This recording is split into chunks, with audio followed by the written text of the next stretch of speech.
نحمده ونصلي على رسوله الکریم اما بعد۔ جیسا کہ آپ کو معلوم ہے پچھلے ہفتے ہم نے سورہ تکویر کا مطالعہ مکمل کر لیا تھا بفضل اللہ وعونہ۔ آج اب ہمیں سورۃ الانفطار کا مطالعہ کرنا ہے۔ حسب سابق آج بھی اس سورہ مبارکہ کی تلاوت آپ شیخ القراء محمود خلیل حسری رحمہ اللہ کی زبانی سنیں گے، اور یہ آخری صورت ہے ہمارے پاس۔ یہ 5 صورتوں کی قرأت کا ایک ریکارڈ تھا، سورہ نبا سے اور یہ سورۃ الانفطار تک۔ تو آپ متن آپ کے سامنے ہے اور تلاوت آپ شیخ القراء محمود خلیل حسری کی زبان سے سنیے۔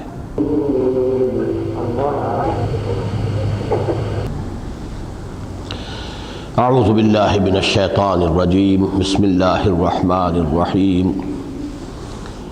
اذا السماء انفطرت واذا الكواكب انتثرت واذا البحار فجرت واذا القبور بعثرت علمت نفس ما قدمت واخرت الى آخر السورہ۔ صدق اللہ العظیم۔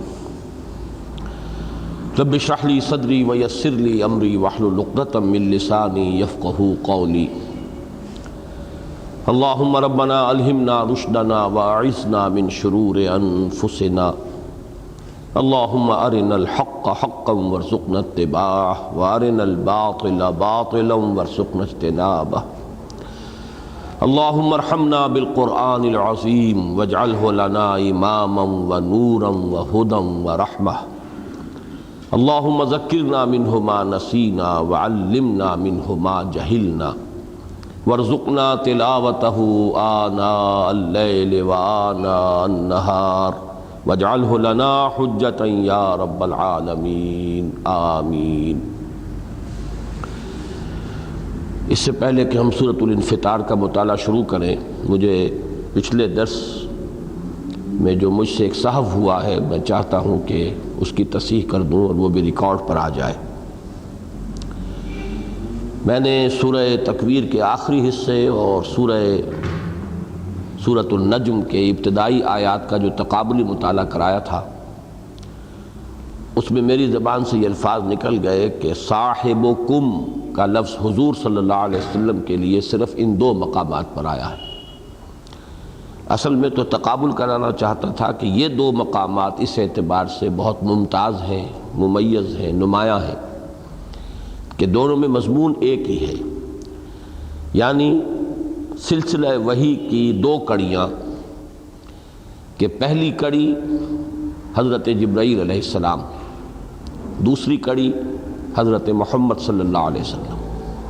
ان دونوں کی باہمی ملاقات اور رویت، حضور کا حضرت جبرائیل کو دیکھنا ان کی اپنی اصلی ملکی شکل میں، یہ مضمون ہے دونوں مقامات پر۔ تو دونوں مقامات پر حضور صلی اللہ علیہ وسلم کا ذکر جو ہے صاحبکم کے لفظ سے ہوا ہے، سورۃ النجم میں شروع میں، اور اس کے بعد حضرت جبرائیل کا ذکر ہے، اور سورۃ التکویر میں پہلے حضرت جبرائیل کا ذکر ہے، پھر حضور کا وما صاحبکم بمجنون۔ تو نوٹ کر لیجئے کہ 2 اور مقامات ہیں قرآن مجید کے جن میں حضور کے لیے صاحبکم یا صاحبہم کے الفاظ آئے۔ سورہ سبا میں آیا ہے، لوگوں سے کہا گیا غور کرو، سوچو، اپنی امکانی حد تک اس مسئلے کی گہرائی میں اترو۔ ما بصاحبکم من جنہ، تم پر یہ حقیقت منکشف ہو جائے گی اگر ذرا غور کرو گے دیانتداری کے ساتھ، تمہارا دل گواہی دے گا، اور یہ حقیقت مبرہن ہو جائے گی کہ تمہارے یہ صاحب جو ہیں صلی اللہ علیہ وسلم، انہیں کوئی جنون کا عارضہ نہیں ہے، ان پر کوئی جنون کا حملہ نہیں ہوا ہے، یا کوئی آسیب ان پر مسلط نہیں ہو گیا ہے، معاذ اللہ ثم معاذ اللہ۔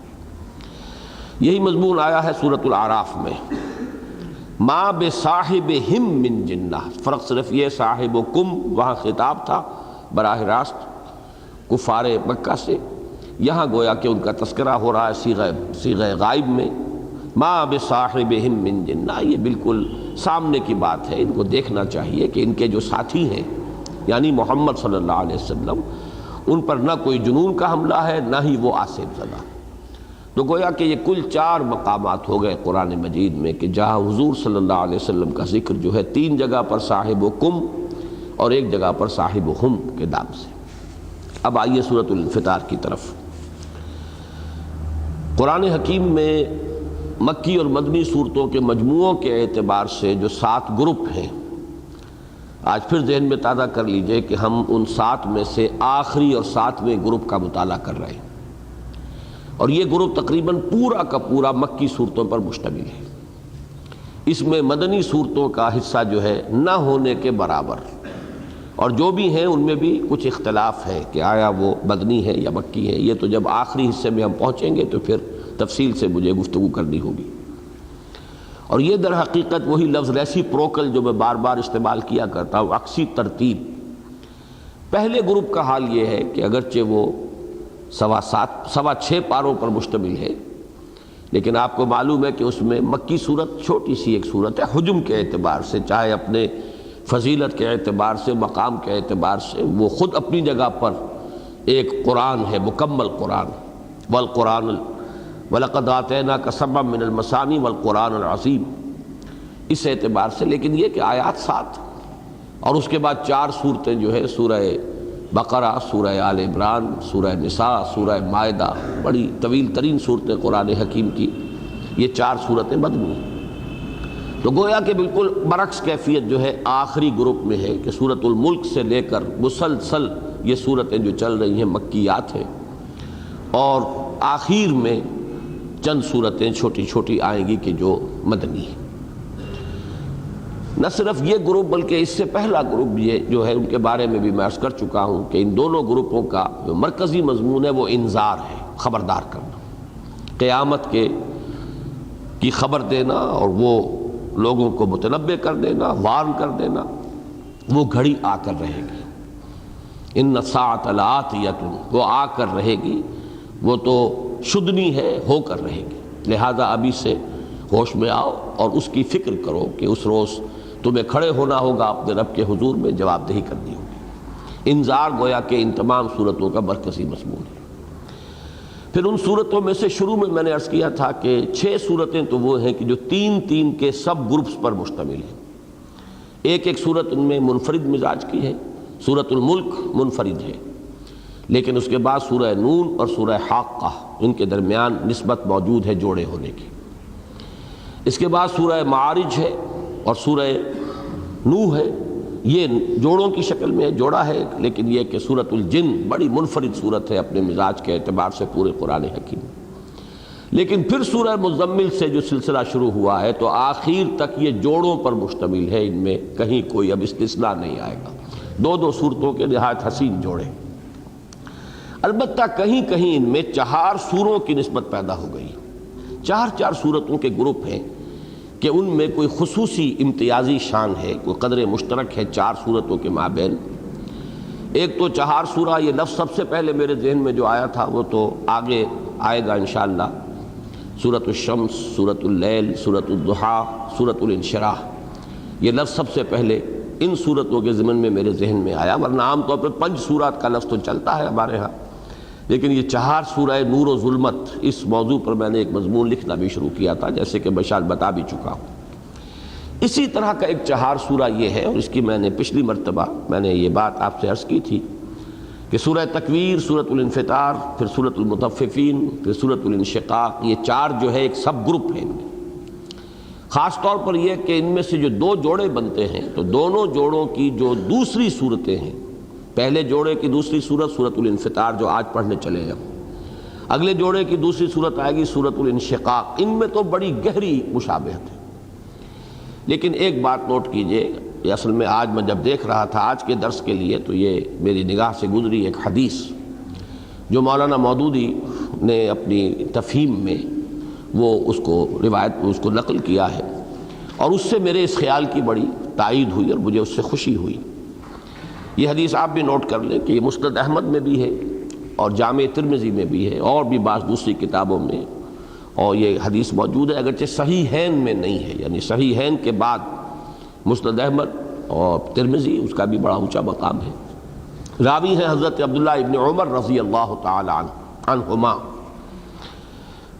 وہ فرماتے ہیں کہ حضور صلی اللہ علیہ وسلم نے ارشاد فرمایا من سرہ ان ينظر الى یوم القیامت کانہ رأى العین فلیقرأ اذا الشمس کورت واذا السماء انفطرت واذا السماء انشقت او کما قال صلی اللہ علیہ وسلم۔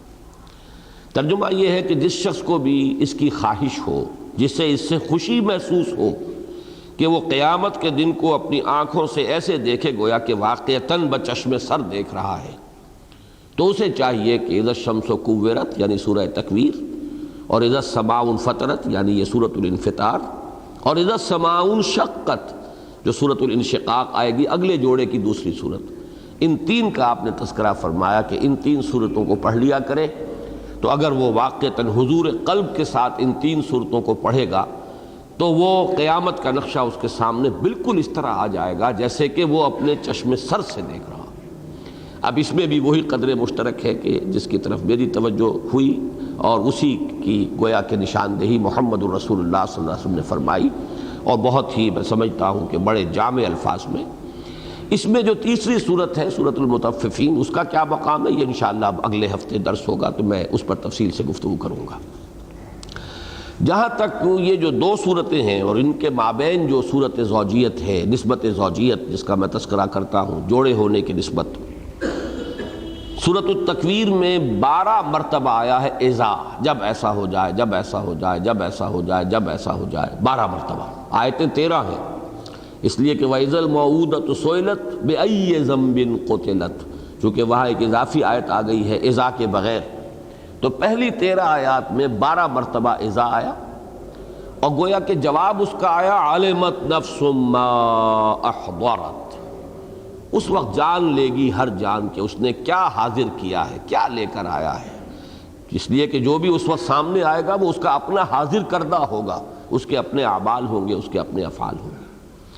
ہم اس کا تقابل کیجئے تو سورہ انفطار میں 4 مرتبہ آیا اذا الشمس اذا السماء انفطرت واذا الكواكب انتصرت واذا البحار فجرت واذا القبور بعثرت علمت نفس ما قدمت واخرت۔ اب یہاں پر سپلٹ کر دیا گیا، جو حاضر کیا اس کی بھی 2 شکلیں ہیں، کیا آگے کیا کیا پیچھے کیا، یا کیا آگے بھیجا کیا پیچھے چھوڑا، یہ میں بعد میں تفصیل سے عرض کروں گا۔ تو نہایت گہری مناسبت جو ہے ان کے مابین موجود ہے، معنوی اعتبار سے جو بڑی گہری مناسبت ہے، اور میں نے بہرحال جتنی بھی تفاسیر کو دیکھا ہے کسی کا بھی ذہن ادھر نہیں گیا ہے الحمدللہ کہ یہ بات بڑی ہی واضح ہو کر اجاگر ہو کر میرے سامنے آئی ہے۔ اصل میں ان دونوں صورتوں کے جو بعد کے حصے ہیں، بظاہر تو معلوم ہوتا ہے کہ یہ جو وحی کا سلسلہ یہاں بیان ہوا ہے اور حضرت جبرائیل اور حضور کی ملاقات اور رؤیت کا، اس کا گویا کہ ان کے مضامین سے کوئی خاص قریبی نسبت یا ظاہری نسبت نہیں ہے، لیکن جب آپ سورۃ الانفطار سے تقابل کریں گے تو وہ نسبت سامنے آئے گی۔ ان دونوں صورتوں میں گویا کہ ان لوگوں سے خطاب کیا جا رہا ہے جو اللہ کا تو انکار نہیں کر رہے، نہ ہی کسی واضح طور پر شرک کا وہ اظہار کر رہے ہیں۔ ان کی ساری گمراہی کیا ہے؟ یا تو ہے اعراض عن النبوہ والرسالہ، وحی کا انکار۔ وحی کے انکار کے کیا معنی ہے؟ رسالت کا انکار، نبی کو نبی بنانے والی شے جو ہے وہ وحی ہے۔ اور دوسرا ہے آخرت کا انکار، اور آخرت کے انکار میں بھی جیسے کہ نبوت کا انکار، رسالت کا انکار، اس کی بڑی لطیف شکل یہ ہے کہ وحی کو آپ مشکوک بنا دیجئے۔ جب وحی مشکوک ہو گئی تو ظاہر بات ہے کہ نبوت اور رسالت کا سارا قصر جو ہے وہ دھڑام سے زمین پر آ گیا، اس لیے کہ اس کی تو ساری بنیادی وہی پر ہے۔ اسی طریقے سے انکار آخرہ کی بھی ایک بہت ہی لطیف شکل ہے، جس کے لیے ایک لفظ میں نے پچھلی مرتبہ بھی استعمال کیا تھا، سٹل، بہت ہی لطیف۔ ایک تو چیز ہوتی ہے کہ جو بڑی کورس شکل میں سامنے آئے، عام آدمی بھی اس کو دیکھ لے، ایک یہ کہ بڑے لطیف انداز میں آ رہی ہو اور بڑی وہ یعنی یوں سمجھیے کہ ملمع شدہ شکل میں ہو جس کو دیکھنا مشکل ہو جائے، بہت ہی سٹل انداز جس کو انگریزی میں کہتے ہیں۔ وہ کیا ہے؟ انکار آخرہ کا وہ سٹل انداز یہ ہے، ارے اللہ بڑا رحیم ہے، بڑا کریم ہے، کیا لے گا کسی کو جہنم میں جھونک کر؟ نہیں، یہ سب ایسے ہی ہے، بس بتا دیا ہے ذرا تاکہ لوگ درست ہو جائیں، یہ ایک ڈراوا ہے، صرف یہ ہے، ورنہ حقیقت میں کہاں اس کی شان رحیمی، کہاں اس کی شان غفاری۔ وہ رحیم ہے، ودود ہے، اس سے کہاں ہم یہ توقع کریں گے کہ وہ اپنی ہی پیدا کردہ مخلوق، اپنے ہی ہاتھوں کا بنایا ہوا انسان، خلقتہ بیدیّ، خود فرمایا ہے میں نے اس انسان کو اپنے دونوں ہاتھوں سے بنایا ہے، کیا اسے آگ میں جھونک دے گا؟ نہیں، یہ ہونے والی بات۔ اب دیکھیے اس کا انداز کس قدر لطیف ہے اور کتنا یہ انسان کے جو جذبات لطیفہ ہیں ان کو اپیل کرنے والا ہے۔ یہ دو ہیں در حقیقت کے جو گمراہی کے وہ سب سے بڑی بنیادیں۔ ایک کو لے لیا سورہ تکویر میں، یعنی وحی کو مشکوک بنا دینا۔ اجی کیا پتہ، یہ کہتے ہیں کہ جبرائیل آئے ہیں، پتہ نہیں کوئی جن دیکھ لیا ہو انہوں نے، کوئی جو ہے بدروح جو ہے اس نے ان کے اوپر تسلط کر لیا ہو، آخر جن آ ہی جاتے ہیں لوگوں کے اوپر، ان پر بھی آ گیا ہوگا۔ ہم یہ نہیں کہتے کہ یہ جھوٹے ہیں، ہم یہ نہیں کہتے کہ یہ کوئی جان بوجھ کر ہمیں دھوکہ دے رہے ہیں، نہیں، بڑے شریف آدمی ہیں، بڑے نیک آدمی ہیں، واقعتاً صادق ہیں، الامین ہیں، لیکن بھائی دھوکہ بھی تو آدمی کھا جاتا ہے، پورے خلوص سے کھا جاتا ہے، نیک نیتی سے کھا جاتا ہے، آخر جن بھی تو آ جاتا ہے۔ اب دیکھیے یہ بھی بڑا سٹل انداز ہے، وحی کو مجروح کر دیجئے، مشکوک بنا دیجئے، نبوت اور رسالت کا سارا قصر زمین پر۔ اسی طرح اللہ بڑا کریم ہے، بڑا رحیم ہے، اب اس کے حوالے سے آخرت کی نفی کر دیجئے، نہیں جی جہنم وہنم کوئی شے نہیں ہے، یہ کوئی نہیں ہونے والی بات نہیں ہے۔ یہ دو چیزیں ہیں کہ جو انسان کی گمراہی کے بڑے ہی لطیف انداز ہیں، ان میں سے ایک کو سورہ تکویر میں لے لیا اور دوسرے کو سورہ انفطار میں۔ تو یہ گویا کہ ان کے مابین بہت ہی یعنی گہری معنوی مناسبت ہے۔ باقی یہ کہ جو دو الفاظ جو آئے ہیں، اذا النجوم انکدرت سورہ تکویر میں اور اذا الکواکب انتصرت، وہ یہاں اب سورۃ الانفطار میں آئیں گے، کس قدر قرب ہے۔ اسی طریقے سے اذا البحار سجرت سورہ تکویر میں، اذا البحار فجرت یہ سورہ انفطار میں، کس قدر لفظی مناسبت ہے، قرب ہے۔ آسمان کا ذکر جو ہے سورۃ الانفطار شروع سے ہو رہی ہے، اذا السماء انفطرت، لیکن یہ کہ سورۃ تکویر کے اندر درمیان میں آیا ہے، وَإِذَا السَّمَاءُ كُشِطَتْ۔ تو گویا کہ تین جو ہیں وہ تو بہت ہی مشابہت کی حامل ہیں آیات، اس اعتبار سے لفظی مناسبت بھی ہے، گویا کہ آغاز کی مناسبت، مرکزی مضمون کی مناسبت، معنوی اعتبار سے دونوں کا مل کر مضمون کو مکمل کرنا، کہ ان کا انسان کی ضلالت اور گمراہی کے جو نہایت لطیف انداز ہیں ان میں سے ایک ہے وحی کو مجروح کر دینا، مشکوک بنا دینا، تاکہ نبوت و رسالت کا پورا قصر زمین پر آ جائے۔ ایک ہے اللہ کی شان رحیمی کے حوالے سے دھوکہ دینا کہ یہ کوئی آخرت واخرت نہیں ہے۔ یہ دو چیزیں ہیں کہ جو نہایت لطیف انداز میں انسان کی گمراہی کا ذریعہ بن سکتی ہیں، اور دونوں ان دونوں صورتوں میں آ گئی۔ اب آئیے آگے چلیں ہم۔ اس کی جو ابتدائی یہ 4 آیات ہیں، ان میں فقہ اللغہ کا ایک لفظ میں اس سے پہلے استعمال کرتا رہا ہوں، فقہ اللغہ۔ یہ اصطلاح ہے کہ لغت کا گہرا فہم حاصل کرنا۔ عربی زبان میں خاص طور پر ایک خاص اس کا وصف ہے، اور وہ یہ ہے، یہ تو سب کو معلوم ہے کہ اس کے 99.9% الفاظ وہ ہیں جو 6 حرفی مادے سے بنتے ہیں، بہت کم ہیں، معدود چند، اسے آپ رباعی اور خماسی کہتے ہیں، ورنہ ثلاثی ہیں، 3 حرفی مادے سے الفاظ بنتے ہیں۔ اور ان میں یہ ہے کہ جو الفاظ جن کے مادوں میں مشابہت ہوتی ہے، کوئی اشتراک ہوتا ہے حروف کا، ان کے معنی میں بھی قرب ہوتا ہے۔ وہ جو قرب معنوی ہے کہ جو حروف اصلیہ ہیں ان کی مشابہت کی بنا پر یہ خود یعنی عربی زبان کا ایک گہرا فہم حاصل کرنے کے لیے یہ خود اپنی جگہ پر فقہ اللغہ، اس پر کتابیں لکھی گئی ہیں۔ فقہ کے معنی ہے گہرائی میں اتر کر کسی شے کو سمجھنا، تو عربی زبان کو سمجھنا ظاہر بات ہے اس کی پہلی الف بیت تو یہی ہوگی کہ آپ کو صرف کے قواعد آتے ہوں، نحو کے قواعد آتے ہوں، لیکن یہ کہ پھر معانی ہے، بیان ہے، لیکن ایک اس کا جو شعبہ ہے وہ یہ بھی ہے کہ فقہ اللغہ۔ تو میں آج کی ان 4 آیات کے حوالے سے چند الفاظ پر گفتگو کروں گا جس کا تعلق خاص طور پر عربی زبان کے اس پہلو سے۔ فرمایا اذا السماء انفطرت، جب کہ آسمان پھٹ جائے گا۔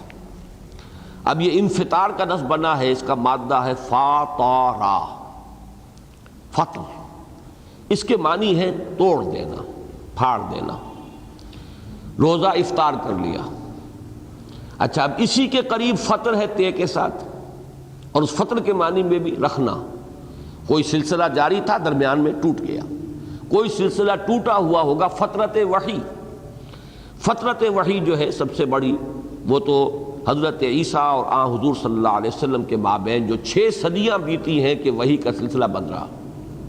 پھر یہی لفظ آتا ہے فترت وحی کا، جبکہ حضور پر بھی وحی کے بعض اوقات جو ہے وقفے آ گئے، اور وہ میں عرض کر چکا ہوں پچھلی مرتبہ سورۃ التکویر کے ضمن میں کہ کس قدر شاق آپ پر گزرے ہیں، اس لیے اس کو فترت کہتے ہیں۔ تو فاتارا، فاتر العقل وہ ہوتا ہے جس کی عقل جو ہے وہ ہٹ گئی ہو اپنی جگہ سے، اور اس کے اندر جو ہے فطور پیدا ہو چکا ہو۔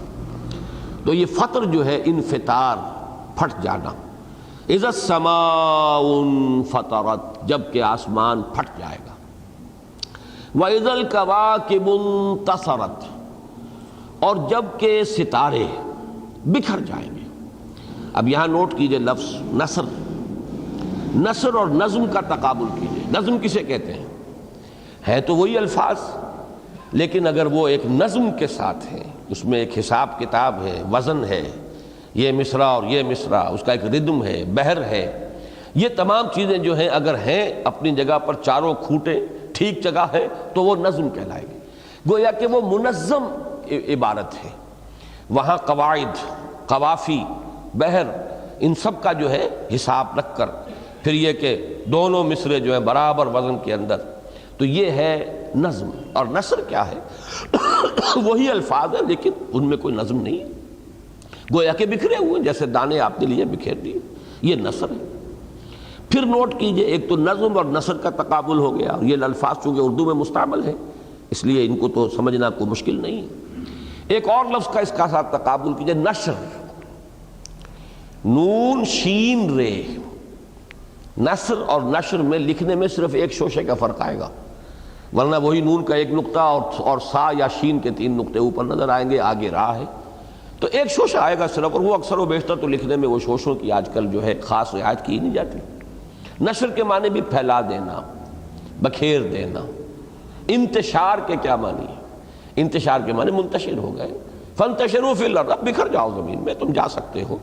اس لیے کہ جب تک تم نماز کے لیے مسجد میں تھے، منظم تھے، صفوں کے اندر تھے، باجماعت تھے، امام کے ساتھ تھے، لیکن اب فَإِذَا قُضِيَتِ الصَّلَاةُ فَانتَشِرُوا فِي الْأَرْضِ وَابْتَغُوا مِنْ فَضْلِ اللَّهِ، جب نماز ہو چکے، ادا ہو جائے، تو اب تم زمین میں پھیل جاؤ، بکھر جاؤ، اللہ کا فضل تلاش کرو۔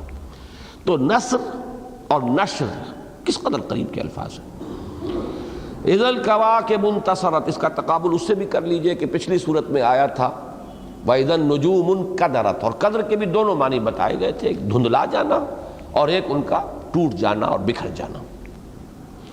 وَإِذَا الْبِحَارُ فُجِّرَتْ، فجرت اور سیرت، یہ تو میں نے کئی مرتبہ پچھلے درس میں بھی اس کا حوالہ دیا تھا، آج بھی دوا حوالہ دے چکا ہوں۔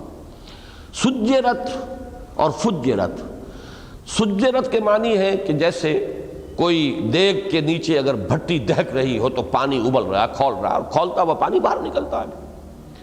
فجرت کے معنی، فجر کے معنی بھی پھٹ جانا، پانی جب اپنی سطح پر دیگ میں تھا تو ایک سطح پر تھا، اب جب ابلا ہے تو وہ پھٹا ہے اور اس کا ہی حصہ جو ہے باہر نکل آیا۔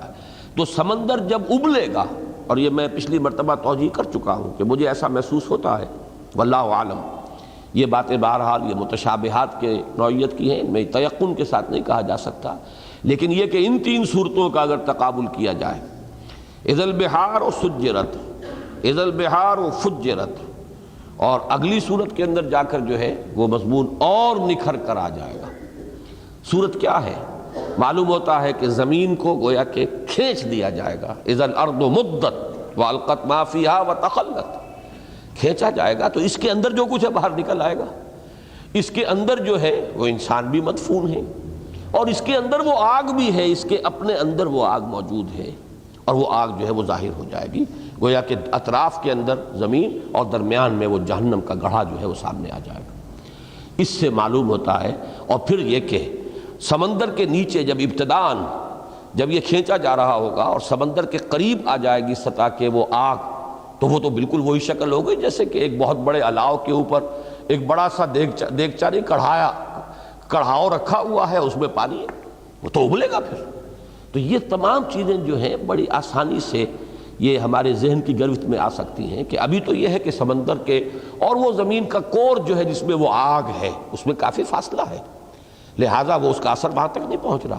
جب زمین کو کھینچا جائے گا تو پہلا نتیجہ یہ نکلے گا کہ وہ فاصلہ جو ہے سمندر کی تہہ کا اور اس آگ کا وہ کم ہوگا، جب کم ہوگا تو آگ کے اثر سے وہ ابلے گا پانی، وہ ہے کہ سجرت وَإِذَا الْبِحَارُ سُجِّرَتْ۔ اگلا مرحلہ کیا ہوگا؟ وہ اپنی حدود سے نکال کر باہر آ جائے گا، اور وہ ہے اِذَا الْبِحَارُ فُجِّرَتْ۔ فرق کیا ہوا؟ فجر کے معنی پھٹ جانا، اسی سے ہم فجر کہتے ہیں، فجر کے معنی پھٹ جانا۔ یہ جب رات کی تاریکی کا پردہ پھٹتا ہے، سپیدہ سحر نورما ہوتا ہے، اسے ہم فجر کہتے ہیں۔ وہی لفظ آیا ہے جب حضرت موسیٰ علیہ السلام سے قوم نے شکایت کی تھی، پانی کی کمی کی، پانی طلب کیا تھا، تو انہوں نے ضرب لگائی اپنی عصا کی اللہ کے حکم سے چٹان پر، فَانْفَجَرَتْ مِنْهُ اثْنَتَا عَشْرَةَ عَيْنًا، پھوٹ بہے اس میں سے 12 چشمے۔ وہ ہر قبیلے کے لیے، چونکہ 12 قبیلے تھے، ایک ہی چٹان سے 12 چشمے پھوٹے۔ تو یہ فجر کا لفظ ہے۔ اِذَا السَّمَاءُ انْفَطَرَتْ وَإِذَا الْكَوَاكِبُ انْتَثَرَتْ وَإِذَا الْبِحَارُ فُجِّرَتْ وَإِذَا الْقُبُورُ بُعْثِرَتْ۔ اور جب کہ قبریں تل پٹ کر دی جائیں گی اور اس میں سے اٹھا لیا جائے گا، نکال لیا جائے گا۔ یہ لفظ ذرا کچھ زیادہ توجہ کا مستحق ہے، اس لیے کہ یہ جو مادہ ہے یہ اب رباعی ہے۔ میں نے آج ذکر کیا ثلاثی، رباعی، خماسی۔ رباعی خماسی چند، اس سے زیادہ نہیں، بہت ہی کم۔ ٹوٹل اگر آپ پرسنٹیج بنائیں گے تو 1-1.5% بن جائے تو بن جائے، اس سے زائد نہیں۔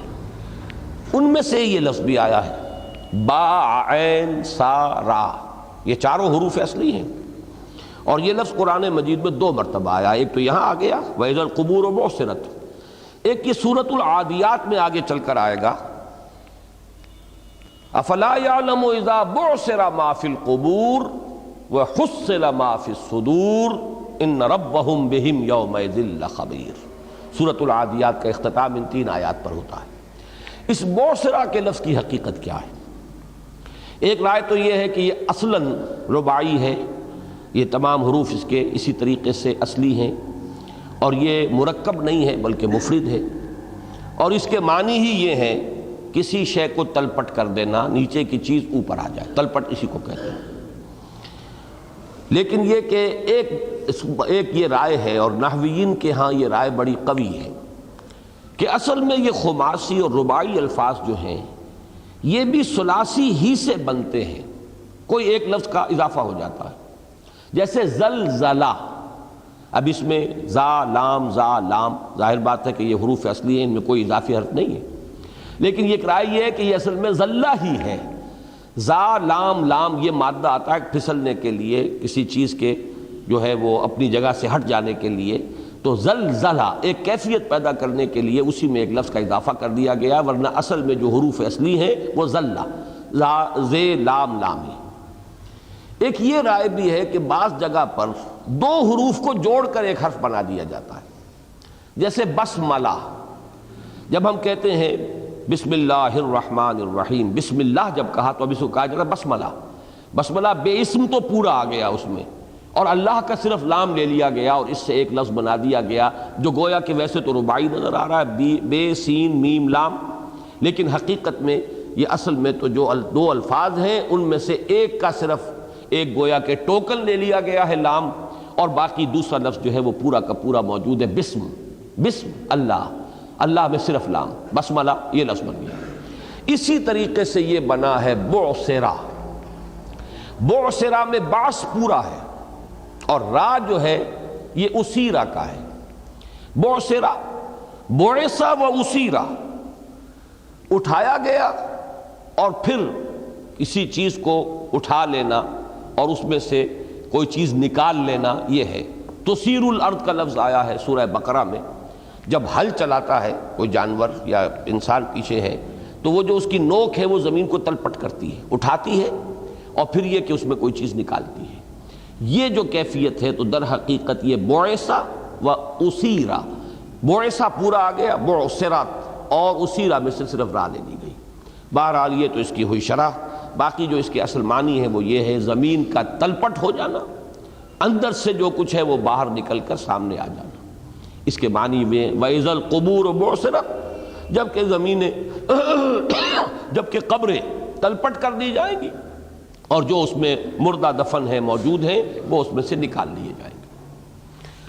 یہ 4 آئیں آیات اذا السماء انفطرت واذا الكواكب انتصرت واذا البحار فجرت واذا القبور بعثرت۔ اب اس کے بعد وہ آیت آ گئی علمت نفس ما قدمت واخرت۔ اس وقت جان لے گی ہر جان کیا آگے بھیجا کیا پیچھے چھوڑا، یا کیا آگے کیا کیا پیچھے کیا۔ یہ دونوں ترجمے ہوں گے اور یہ پوری تشریح میں اس کی کر چکا ہوں سورۃ القیامہ کے ضمن میں۔ وہاں فرمایا گیا ہے یُنَبَّأُ الْإِنسَانُ يَوْمَئِذٍ بِمَا قَدَّمَ وَأَخَّرَ، جتلا دیا جائے گا ہر انسان کو اس دن کہ کیا اس نے آگے بھیجا یا آگے کیا، یا پیچھے چھوڑا یا پیچھے کیا۔ یہ دونوں ترجمے بار بار میں دہرا رہا ہوں اور اس کی وضاحت تو وہاں ہوئی تھی لیکن اب پھر کیے دیتا ہوں۔ اصل میں انسانی اعمال کے ایک طرف تو یوں آپ سمجھیے کہ 2 رخ ہیں۔ جو عمل بھی ہم نے کیا ہے اس وقت وہ گویا کہ ہم نے اپنے سے آگے بھیج دیا ہے اللہ کے ہاں، وہ ڈپازٹ ہو گیا ہے اللہ کے اس اعمال نامے میں، فیڈ ہو گیا، اللہ کے حساب میں جمع ہو گیا۔ آپ نے کوئی پیسہ خرچ کیا ہے اللہ کے بینک میں جمع ہو گیا، نیکی کی ہے وہ بھی اس کمپیوٹر میں فیڈ ہو گئی اور بدی کی ہے وہ بھی اس میں فیڈ ہو گئی، وہ تو آگے بھیج دیا۔ لیکن ہر عمل کے کچھ آثار ہوتے ہیں جو بعد میں بھی باقی رہتے ہیں۔ آپ نے ایک بری رسم ایجاد کی، اب لوگ اس پر چل پڑے، جب تک لوگ اس بری رسم پر عمل پیرا رہیں گے آپ کے حساب میں گناہ کا اندراج ہوتا رہے گا، یہ آپ کے بعد سلسلہ جاری رہے گا۔ یہ گویا کہ ایک تو آپ کہتے ہیں نا کہ صدقہ جاریہ، یہ سیئہ جاریہ ہے، یہ وہ برائی ہے جو جاری رہے گی، آپ کے حساب میں درج ہوتی رہے گی۔ آپ نے شروع کیا تھا، آپ شروع نہ کرتے تو لوگوں کے لیے یہ راہ کھلتی ہی نہ۔ اسی طریقے سے اگر آپ نے کوئی نیکی کا کام کیا، اس کے اثرات جب تک دنیا میں اس کے اثرات جاری رہیں گے وہ آپ کے حساب میں بھی اس کا اندراج ہوتا رہے گا۔ کوئی آپ نے خیر کا کام کیا، اس سے خیر پھیلا، اسی کو صدقہ جاریہ کہتے ہیں۔ سب سے بڑا صدقہ جاریہ نیک اولاد ہے، آپ نے انہیں صحیح رخ کے اوپر ڈالنے کی کوشش کی، صحیح تربیت دی، صحیح تعلیم ہوئی، ان سے جو بھی خیر پھیلے گا اور پھر ان کے ذریعے سے جن تک خیر پہنچے گا، ان سے آگے جن کو پہنچے گا، اس سب کا حساب جو ہے وہ آپ کے حساب میں بھی درج ہوتا رہے گا۔ تو گویا کہ عمل کا ایک حصہ وہ ہے جو خود ہم نے اپنے ہاتھوں اپنی زندگی ہی میں آگے بھیج دیا، قدمہ کے معنی آگے کرنا، آگے بھیجنا۔ ایک وہ ہے جو پیچھے چھوڑ کر جا رہے ہیں ہم، وہ نیکیاں بھی ہو سکتی ہیں، سیئات بھی ہو سکتی ہیں، سیئہ جاریہ بھی ہو سکتا ہے اور وہ بھلائیاں بھی ہو سکتی ہیں، حسنہ جاریہ یا صدقہ جاریہ وہ جاری رہے گا۔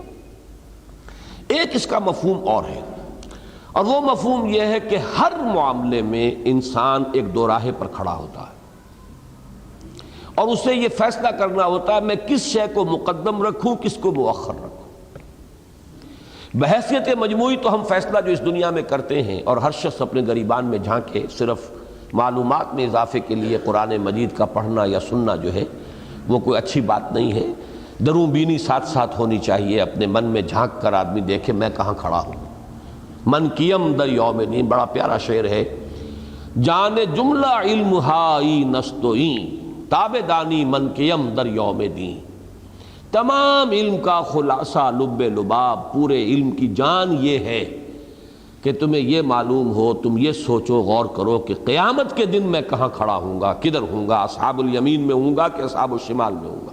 من کیم در یوم دین، اس یوم الدین کو میں کہاں ہوں گا، میری حیثیت کیا ہوگی، میرا مقام کیا ہوگا، کدھر کھڑا ہوں گا۔ یہ ہے جان جملہ علم ہائی نستوئیں۔ اگر اسی کی فکر نہیں ہے تو معلومات کا خزانہ ذہن میں جمع کر لیجئے، اپنے دماغ کو لائبریری بنا دیجئے، بہت بڑا انسائکلوپیڈیا بنا دیجئے، حاصل کچھ نہیں۔ تو علم تو وہی ہے۔ اس اعتبار سے ہر شخص کو ایک جائزہ لینا چاہیے۔ بہت گہرا سوال ہے یہ، غور کیجئے اس پر، غور سے سنیے۔ ہم نے آخرت کو مقدم کیا ہے اور دنیا کو مؤخر، یا دنیا کو مقدم کیا ہے اور آخرت کو مؤخر؟ سیدھا سیدھا فیصلہ ہر شخص سوچے، مقدم کیا ہے، مؤخر کیا ہے۔ ہر معاملے میں آدمی یہی کرتا ہے، آدمی کی ویلیوز جو ہیں اسی سے تو طے ہوتی ہیں۔ ہر شخص طے کرتا ہے کہ کیا چیز میرے لیے اہم تر ہے، اور اس کے لیے کچھ نہ کچھ چیز چھوڑنی پڑتی ہے۔ To gain some thing you have to lose some thing.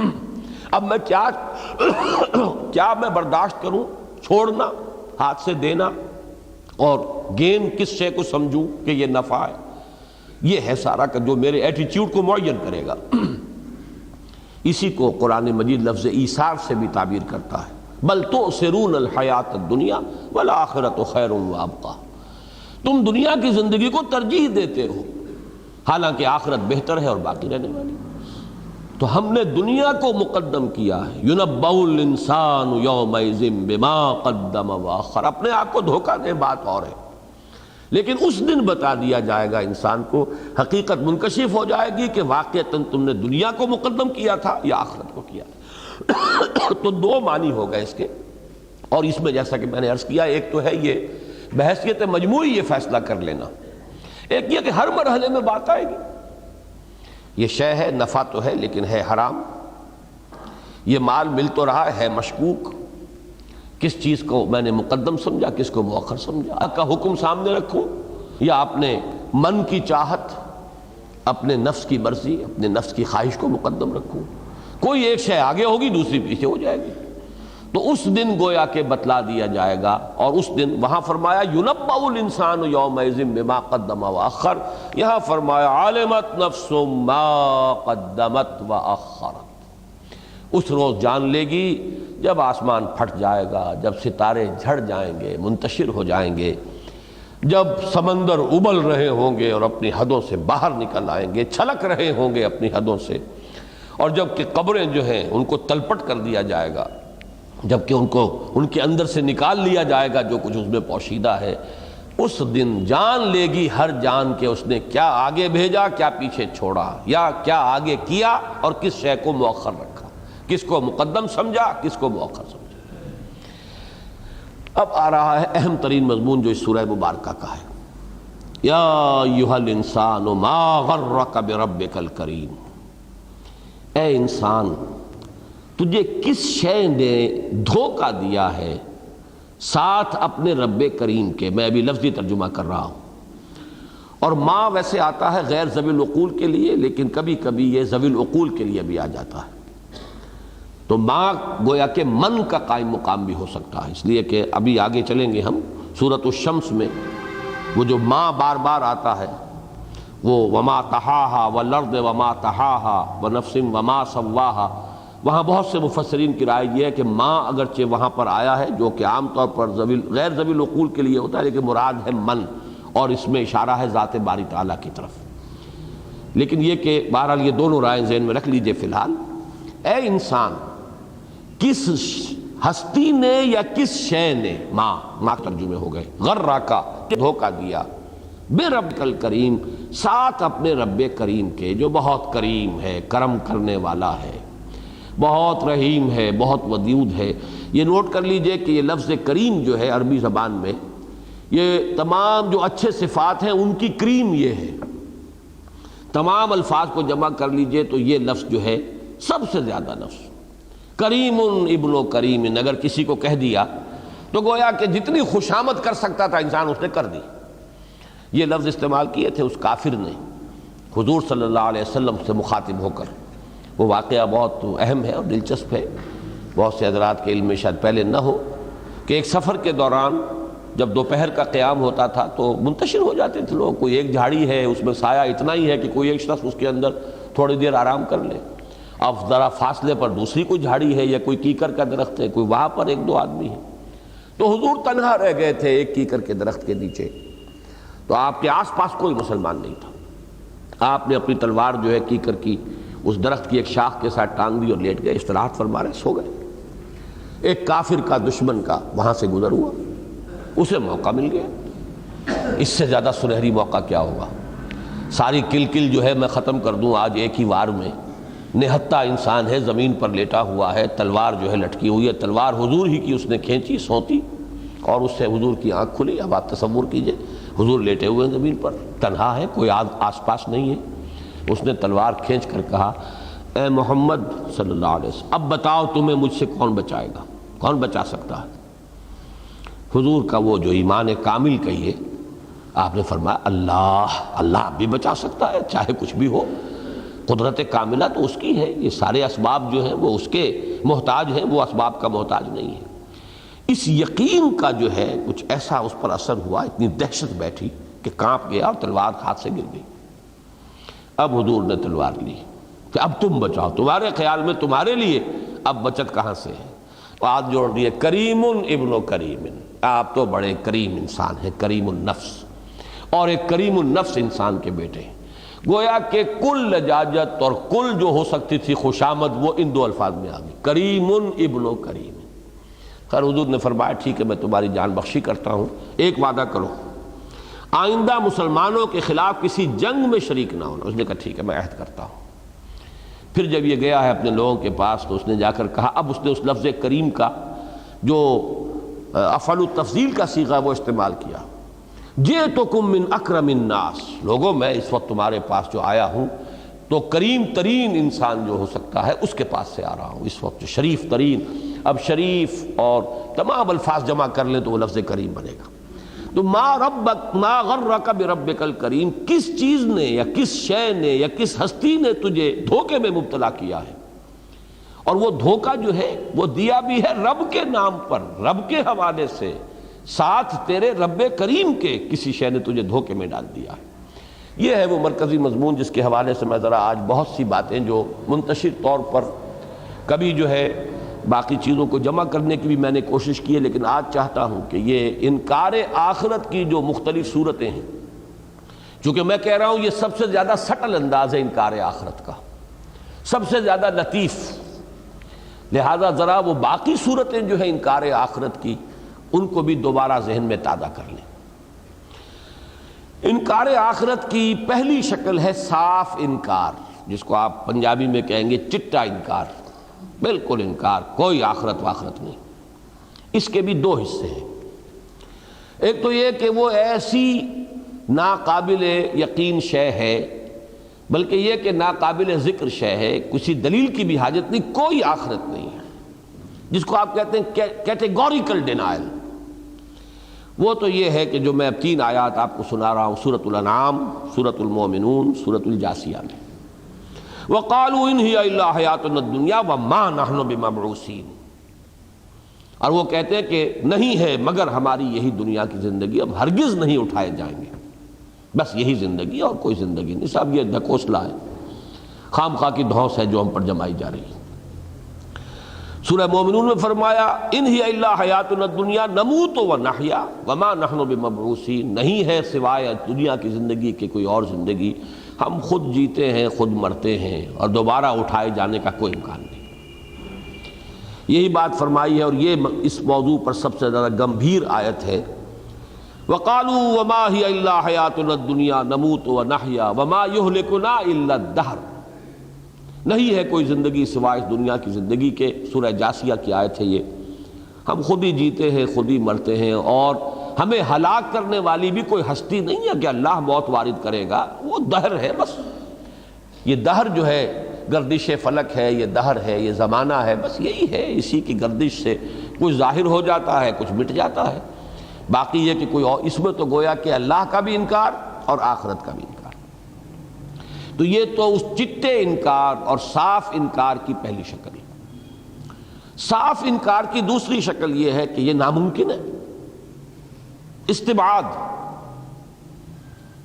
اذا متنا وکنا ترابا ذالک رجل بعید، جب ہم مر جائیں گے اور مٹی ہو جائیں گے، یہ تو بڑی دور کی کوڑی لا رہے ہو، یہ لوٹنا جو ہے یہ تو محال ہے، ناممکن ہے۔ کہیں کہتے تھے ہے ہاتھ لما توعد، کیا عجیب بات ہے، کیا غلط بات ہے، کتنی انہونی بات ہے جس کی کہ تمہیں خبر دی جا رہی ہے۔ لوگوں سوچو تو صحیح، کیسی بات، یہ تو عقل سے بالکل ہی گری ہوئی بات۔ کہیں کہا جاتا تھا اذا مزقتم کل ممزق، جب تم جو ہے بالکل ریزہ ریزہ کر دیے جاؤ گے۔ آج کا نوجوان کہے گا جب ہمارے ایٹمز بھی جدا ہو جائیں گے، نیوٹرونز اور پروٹونز بھی کبھی پتہ نہیں کہاں سے کہاں چلے جائیں، دوبارہ کیسے جمع کر دیا جائے گا۔ یہ دوسری شکل ہے استبعاد۔ تو جو بھی اس وقت کا معاشرہ تھا عرب کا، اس میں انکار آخرت کی یہ دو صورتیں تو ہیں کھلی انکار کی صورتیں۔ تیسری صورت جو ہے، اس کو ویسے میری بسم اللہ اولہ آ رہا تو میں رہا ہوں کہ جو وہاں ہوں آپ کو کہ آخرت کی انکار کی کیا کیا صورتیں ہیں، اس کی میں نے اپنی جگہ پر ایک نمبرنگ کی ہے۔ اس میں یہ ہے کہ ایک کے پھر دو حصے ہو گئے، اس اعتبار سے تو تیسری بات کہہ رہا ہوں، لیکن میرے اس حساب میں یہ دوسری بات ہے۔ یعنی صاف انکار، اس کی دو شکلیں نہیں ہیں، کوئی زندگی نہیں، اور دوسری شکل ممکن نہیں ہے، ناممکن العمل ہے، کیسے زندہ کر دیے جائیں گے۔ اب جو دوسرا جو اس کا ہوگا ہیڈنگ، وہ یہ کہ دل ٹھکتا نہیں ہے۔ جو تم بات کہتے ہو کچھ نہ کچھ تو دل کو لگتی تو ہے، کم سے کم یہ کہ دماغ تو تسلیم کرتا ہے کہ انسان کا ایک مورل ایگزسٹنس ہے، اس کی ایک اخلاقی وجود ہے، ذمہ داری کا احساس اسے اپنے اندر محسوس ہوتا ہے، تو اب کہیں نہ کہیں تو جواب دہی ہوگی۔ اگر یہ مورل لا جسے کہا ہے کانٹ نے، اگر یہ ایلیوژن نہیں ہے، حقیقت ہے، نیکی نیکی ہے اور بدی بدی ہے، تو بدلہ تو ملنا چاہیے، نیکی کی جزا ملنی چاہیے، بدی کی سزا ملنی چاہیے۔ یا تو یہ کہیں کہ کوئی نیکی نیکی نہیں، بدی بدی نہیں، nothing is good or bad, only thinking makes it so۔ لیکن یہ شاذ ہی لوگ ہوں گے جو یہ بات ماننے کو تیار ہو جائیں۔ فطرت انسانی جانتی، اسی لیے قسم کھائی قرآن مجید میں، لا اقسم بالنفس اللوامہ، تمہارے اپنے اندر کانشنس نام کی ایک شے ہے نا، کاٹتی ہے تمہیں، پرک کرتی ہے کہ نہیں؟ تمہارا یہ ضمیر ہے، ملامت کرتا ہے کہ نہیں کرتا؟ معلوم ہوا کہ فطرت کے اندر نیکی اور بدی کا جو ہے رجحان ہے، اور اس کے تمیز کرتی ہے فطرت انسانی، تو اب اس کا بدلہ نتیجہ نکلنا چاہیے۔ تو بات تمہاری وزنی ہے، لیکن دل ٹھکتا نہیں۔ ان نظن الا ظنا وما نحن بمستيقنين، یہ بھی سورۃ الجاثیہ کی آیت ہے۔ گمان تو ہم کچھ کرتے ہیں، ہوتا ہے کچھ گمان سا کہ جو بات کہہ رہے ہو واقعی کچھ لگتی ہے بات معقول، لیکن دل نہیں ٹھکتا، یقین نہیں ہوتا، اور یقین نہیں ہوگا تو بے یقینی پر عمل کا دار و مدار تو ہو ہی نہیں سکتا۔ وہ تو بے یقینی کے ساتھ تو جو عمل ہوگا وہ وہی ہوگا جو انکار کے ساتھ عمل ہوگا۔ عمل پر اثر انداز ہوگا یقین۔ اب تیسرا ہے مین ہیڈنگ، اور یہ بہت اہم ہے، بظاہر اقرار لیکن در حقیقت انکار۔ مانتے ہیں ہاں جی ہاں آخرت ہے، جانا ہے اللہ کے ہاں، ہم مانتے ہیں اللہ کو، یہ بھی جانتے ہیں کہ جانا ہے، لیکن اب یہ لیکن، اس لیکن کی تین شکلیں ہیں۔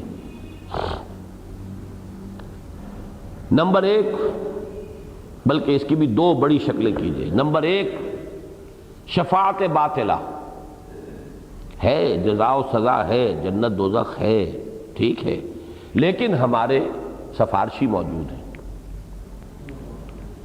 ہم جو آخر ان کو ڈنڈوت کرتے ہیں، ان کے حلوے مانڈے ہم کرتے ہیں، چادریں چڑھاتے ہیں، کہیں جا کر کچھ اور کرتے ہیں، دیگ چڑھاتے ہیں، یہ آخر کس لیے کرتے ہیں؟ ہؤلاء شفعاؤنا عند اللہ، یہ ہمارے سفارشی ہیں، سیاں بے کوتوال درکا ہے کا۔ لہذا یہ شفاعت باطلہ کا تصور کہ کوئی ہستیاں ایسی ہیں جو چھڑوا لیں گی، کسی کا اتنا زور چلتا ہے کہ وہ اللہ کے فیصلے کے آگے آڑ بن کر کھڑا ہو جائے گا، نہیں جی یہ تو میرے ہیں، ان سے کوئی معاملہ نہیں، یہ شفاعت باطلہ ہے۔ گویا کہ مانا آپ نے، نتیجتاً نہ ماننا برابر ہو گیا، ماننا نہ ماننا برابر۔ جب خوف ہی پیدا نہیں ہوا، جب احساس ذمہ داری ہی پیدا نہیں ہوا، تو شفاعت باطلہ کا تصور یہ گویا کہ اقرار ظاہری آخرت کا لیکن حقیقت میں انکار، اس کی سب سے نمایاں شکل ہے۔ دوسری ہے وہ شے جس کو میں تین حصوں میں پھر مزید تقسیم کر رہا ہوں۔ دوسری شے یہ کہ ہاں جی ہے جنت دوزخ، ٹھیک، حساب کتاب، لیکن ہم تو اللہ کے چہیتے ہیں، لاڈلے ہیں، خصوصی اس کی نگاہ کرم ہے ہم پر، لہذا ہمارے ساتھ وہاں بھی ترجیحی سلوک ہوگا جو دنیا کے ہمارے معیارات ہیں، ہمارا معاملہ مختلف ہوگا، لوگوں کا جو بھی معیارات ہوں گے ججمنٹ کے وہاں پر وہ ہمارے لیے نہیں ہے، ہمارے ساتھ خاص معاملہ ہے، ترجیحی معاملہ ہے، اس لیے کہ ہم لاڈلے ہیں، چہیتے ہیں۔ اس کے تین حصے کر لیجئے۔ نمبر ایک، یہ چہیتا اور لاڈلا ہونا نسل کی بنیاد پر، ہم ابراہیم کی اولاد ہیں جناب، نحن ابناء اللہ و احباؤہ، ابراہیم اللہ کے خلیل ہیں اور ہم ان کی اولاد ہیں، تو گویا کہ دوست کی اولاد، ہم تو گویا کہ اللہ کی اولاد ہیں، اس کے بیٹوں کے مانند ہیں، اس کے بڑے چہیتے ہیں، لاڈلے احباؤہ۔ یہی ہے یہودیوں کا سب سے بڑا جو غرہ جو پیدا ہوا انہیں، we are the chosen people of the lord. نتیجہ کیا نکلا؟ لن تمسنا النار الا ایاما معدودہ، یا معدودہ، دو جگہ یہ مضمون آیا، ایک جگہ معدودہ، ایک جگہ معدودات۔ ہمیں آگ نہیں چھو سکتی مگر گنتی کے چند دن۔ لوگوں کی آنکھوں میں دھول جھونکنے کی خاطر ہمیں بھی جہنم میں اللہ ڈال دے گا، لیکن ہمیں فوراً نکال دے گا، آنکھ بچا کر دوسروں کی، تاکہ الزام نہ آئے کہ وہ ناانصافی ہو رہی ہے۔ لن تمسنا النار الا ایاما معدودہ، لن تمسنا النار الا ایاما معدودات، ہمیں نہیں چھو سکتی آگ مگر گنتی کے چند دن۔ کیوں کہ ہم نسل میں ابراہیم کی نسل سے، we are the chosen people of the Lord، نحن ابناء اللہ و احباؤہ۔ تو یہ ہے نسل کی بنیاد پر اللہ کے خاص ایک سلوک کا استحقاق۔ دوسرا ہے گروہی بنیاد پر، ہم فلاں کی امت میں ہیں، فلاں قوم سے ہیں۔ گروہی یا امت میں ہونے کا معاملہ یا قوم میں ہونے کا معاملہ، قوم کی چونکہ بنیاد نسل پر ہوتی ہے عام طور پر، اس لیے اس کو علیحدہ کر دیجئے، تو گروہی یا امت میں ہونا، یہ ہے وہ تصور کہ جو پیدا ہوتا ہے ہر امت میں، یہ نہیں ہے کہ صرف مسلمانوں میں پیدا ہوا ہے۔ اسی کا ہے نا وہ جو کچھ بھی ہے لیکن تیرے محبوب کی امت میں ہے۔ لہذا ہمارا کلیم جو ہے، ہم زانی ہو، شرابی ہو، چور ہو، کچھ ہو، حرام خور ہو، سود خور ہو، ظالم ہو، کچھ بھی ہو، لیکن تیرے محبوب کی امت میں۔ جب تیرے محبوب کی امت میں ہے تو ہمارے ساتھ ایک پریفرنشل ٹریٹمنٹ، ترجیحی سلوک ہونا چاہیے، یہ گویا کہ ہمارا استحقاق ہے۔ چنانچہ دو آیات آج نوٹ کر لیجئے، قرآن مجید میں دو آیات وہ ہیں کہ جن کی تفسیر میں بڑی کنٹروورسی ہے، اس لیے کہ وہاں مختلف گروہوں کا نام لیا گیا۔ جیسے یہ میں سورہ بقرہ کی آیت نمبر 62 آپ کو سنا رہا ہوں، بالکل یہی مضمون سورہ مائدہ کی آیت نمبر 69 کا ہے۔ ایک ہی گروپ کی یہ دو صورتیں، پہلی سورت بقرہ، آخری مائدہ، بقرہ کی 62ویں اور مائدہ کی 69ویں آیت۔ ان الذین آمنوا والذین ہادوا والنصارى والصابئین من آمن باللہ والیوم الآخر وعمل صالحا فلہم اجرہم عند ربہم ولا خوف علیہم ولا ہم یحزنون۔ یقیناً جو لوگ ایمان لائے اور جو یہودی ہوئے اور جو نصارہ تھے اور جو صابی تھے، جو کوئی بھی اللہ پر ایمان رکھتا ہو اور عمل نیک کرے، اس کا اجر اللہ کے ہاں محفوظ ہے، اس کے لیے نہ غم ہے نہ حزن۔ اس آیت کا اصل مفہوم یہ تھا کہ اللہ کے ہاں گروہی معاملہ نہیں ہے، اللہ کے ہاں ذاتی معاملہ ہوگا ہر شخص کا کہ تمہارا عمل کیا ہے۔ تھے تو آبا وہ تمہارے ہی مگر تم کیا ہو۔ بلکہ یہ چیز پہلی میں نوٹ کیجئے، جو میں نے پہلے بات کہی تھی نسلی، اس میں یہ شعر نوٹ کر لیجئے۔ تھے تو آبا وہ تمہارے ہی، نسل تو تمہاری غلط نہیں کہہ رہے ہو، تم ہو ابراہیم کی نسل سے، لیکن تھے تو آبا وہ تمہارے ہی مگر تم کیا ہو، ہاتھ پر ہاتھ دھرے منتظر فردا ہو۔ پدرم سلطان بود۔ اسی پر وہ دو آیتیں جو سورہ بقرہ کے آخری رکوع 16ویں رکوع میں پہلے پارے کا آخری رکوع جو ہے، دو مرتبہ یہ آیت، تلک امۃ قد خلت لہا ما کسبت ولکم ما کسبتم ولا تسألون عما کانوا یعملون۔ یہ ایک امت ہے، گروہ ہے جو گزر گئی، فوت ہو گئے، ابراہیم فوت ہو گئے، اسحاق فوت ہو گئے، یعقوب فوت ہو گئے، انہوں نے جو کمائی کی ہے وہ ان کے لیے، تمہارے لیے نہیں۔ تمہارے لیے وہ ہوگا جو تم کماؤ گے۔ تو وہ تو نسلی جو میں نے بات کہی تھی، اسی میں ان دو آیتوں کو ایڈ کیجیے۔ یہاں پر یہ دو آیتیں ہیں، یہاں پہ یہ کہ محمد کے امتی ہیں، ان الذین آمنوا سے مراد ہے محمد کے امتی صلی اللہ علیہ وسلم۔ امتی ہونا یہ نہیں ہے بنا نجات کی، ایمان اور عمل ہے کہ نہیں یہ بتاؤ، ورنہ حضور ہی کے ساتھیوں میں وہ بھی تھے جو حضور کے ساتھ ہو کر جنگ کر رہے ہیں اور جہنمی ہیں۔ یہ واقعات موجود ہیں۔ ایک شخص نے چوری کی تھی مال غنیمت میں سے، ایک شخص وہ تھا کہ جس نے وہ زخمی ہو گیا تھا اور برداشت نہیں کر سکا اپنے دکھ کو اور تکلیف کو، خودکشی کر لی۔ لوگوں نے کہا جی وہ تو جنت میں پہنچ، اس نے فرمایا تم کہتے ہو جنتی ہے، میں نے اسے جہنم میں دیکھا۔ وہ جنگ کر رہا ہے، حضور کے ساتھ آیا ہے میدان جنگ میں۔ یہ ساتھ ہونا کوئی معنی اس کے نہیں جب تک کہ تمہارا اپنا ایمان اللہ پر اور یوم آخر پر نہ ہو۔ یہاں پہ چونکہ رسالت کا ذکر نہیں ہے اس لیے وہ کچھ لوگ لے گئے جی ایمان بھی رسالت کی ضرورت نہیں ہے۔ رسالت کا ذکر اس لیے نہیں ہے کہ رسالت کے حوالے سے امتیں بنتی ہیں، امتوں ہی کا تو ذکر ہو رہا ہے۔ ایک امت ہے محمد کی، ایک امت ہے موسیٰ کی، ایک امت ہے عیسیٰ کی۔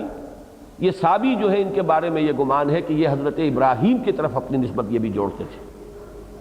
تو امتوں میں سے کسی میں ہونا جو ہے یہ اللہ کے ہاں کوئی کریڈٹ نہیں دلوائے گا تمہیں، چاہے وہ ابراہیم کے امتی ہو اور چاہے وہ موسیٰ کے امتی ہو، چاہے عیسیٰ کے اور چاہے محمد کے صلی اللہ علیہ وسلم علیہ الصلوۃ والسلام۔ اب یہ امتی ہونا چونکہ رسول کے حوالے سے ہے لہذا اس کا ذکر یہاں نہیں کیا، بلکہ یہ کہ جو بھی کسی کا امتی ہے یا تھا کہنا چاہیے، اب تو یہ دور رسالت محمد ہی ہے صلی اللہ علیہ وسلم، لیکن اس سے پہلے حضور کی آمد سے پہلے تو اب یہ تو حضرت مسیح کے امتی تھے، ابھی حضور کی تو بعثت ہی نہیں ہوئی۔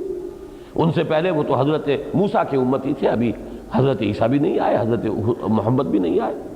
تو جو بھی کوئی رہا ہے جب تک کہ اس کا اپنا ایمان اللہ کی ذات پر اور اپنا ایمان آخرت پر اور اپنا عمل درست نہیں ہوگا اس کے لیے کوئی امید نہیں ہے۔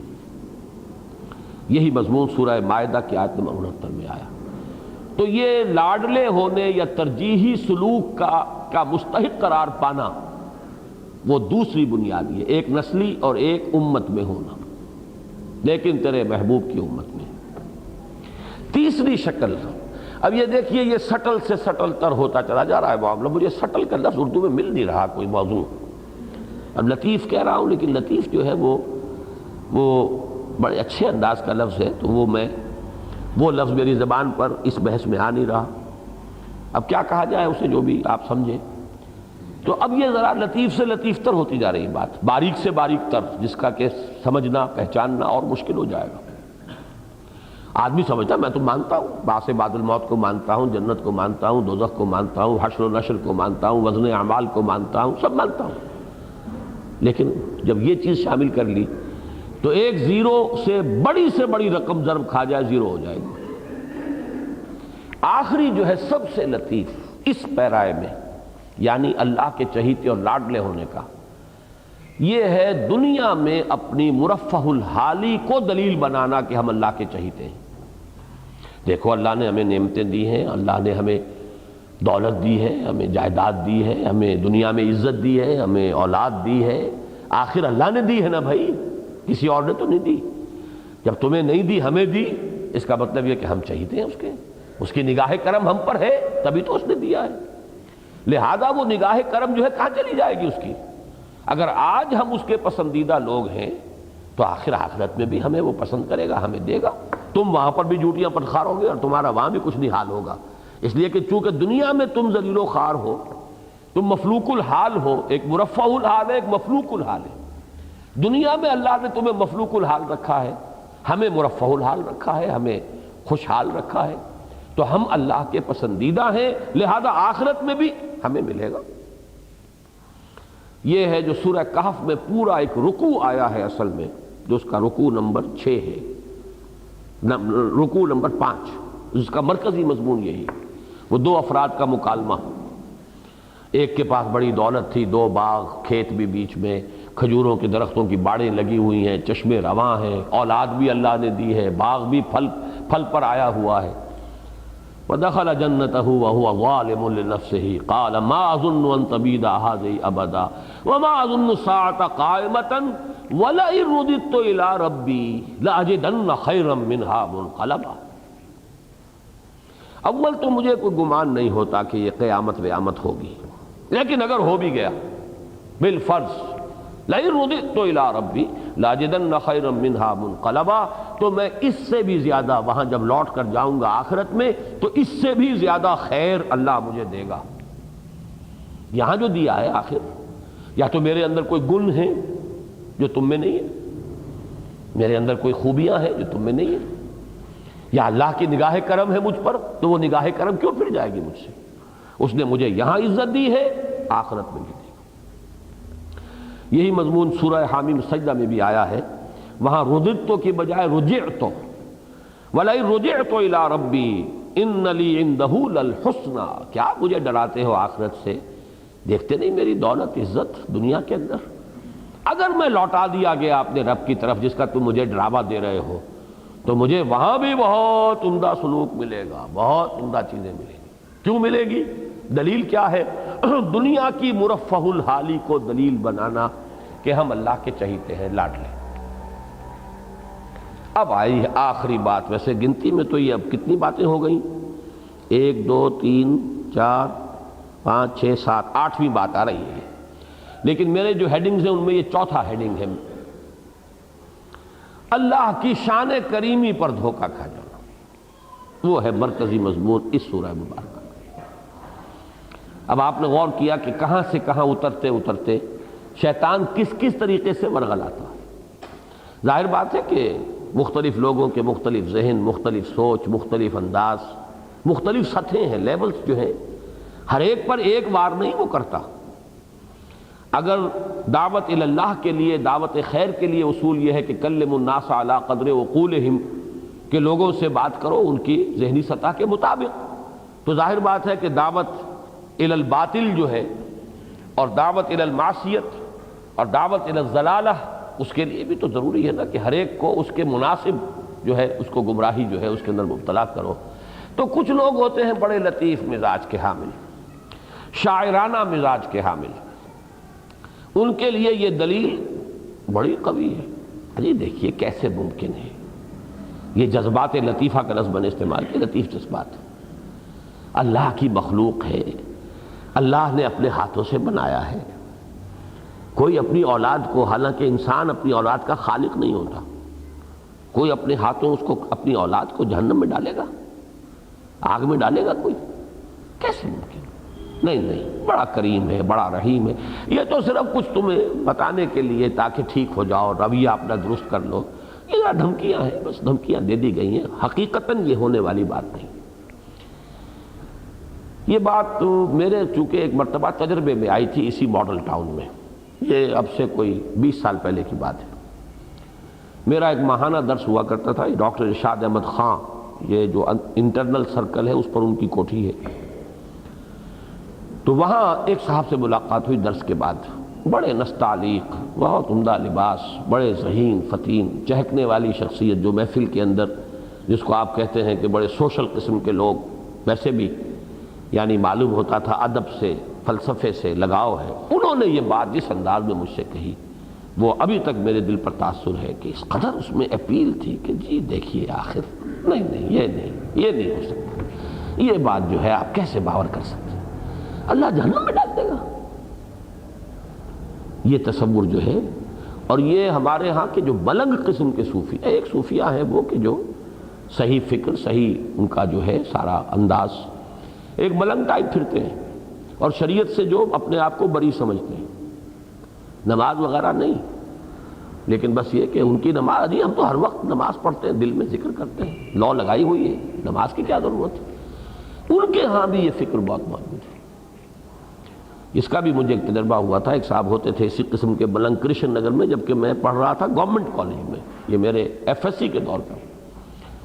انہوں نے یہ کہا، لیکن ایک دفعہ جب میری گفتگو کہنے لگے یہ بات ٹھیک ہے جو تم کہہ رہے ہو، اگر یہ صحیح ہو گیا تو پھر ہماری خیر نہیں ہے، تو یہ بات تو ماننی پڑتی ہے، لیکن یہ کہ نہیں یہ ہونے والی بات نہیں۔ یہ ہے وہ انکار، نہ اللہ کا انکار، نہ آخرت کا انکار، سب کچھ ہے، لیکن نہیں جی بڑا رحیم ہے، بڑا کریم ہے، بڑا ودود ہے، رؤوف ہے۔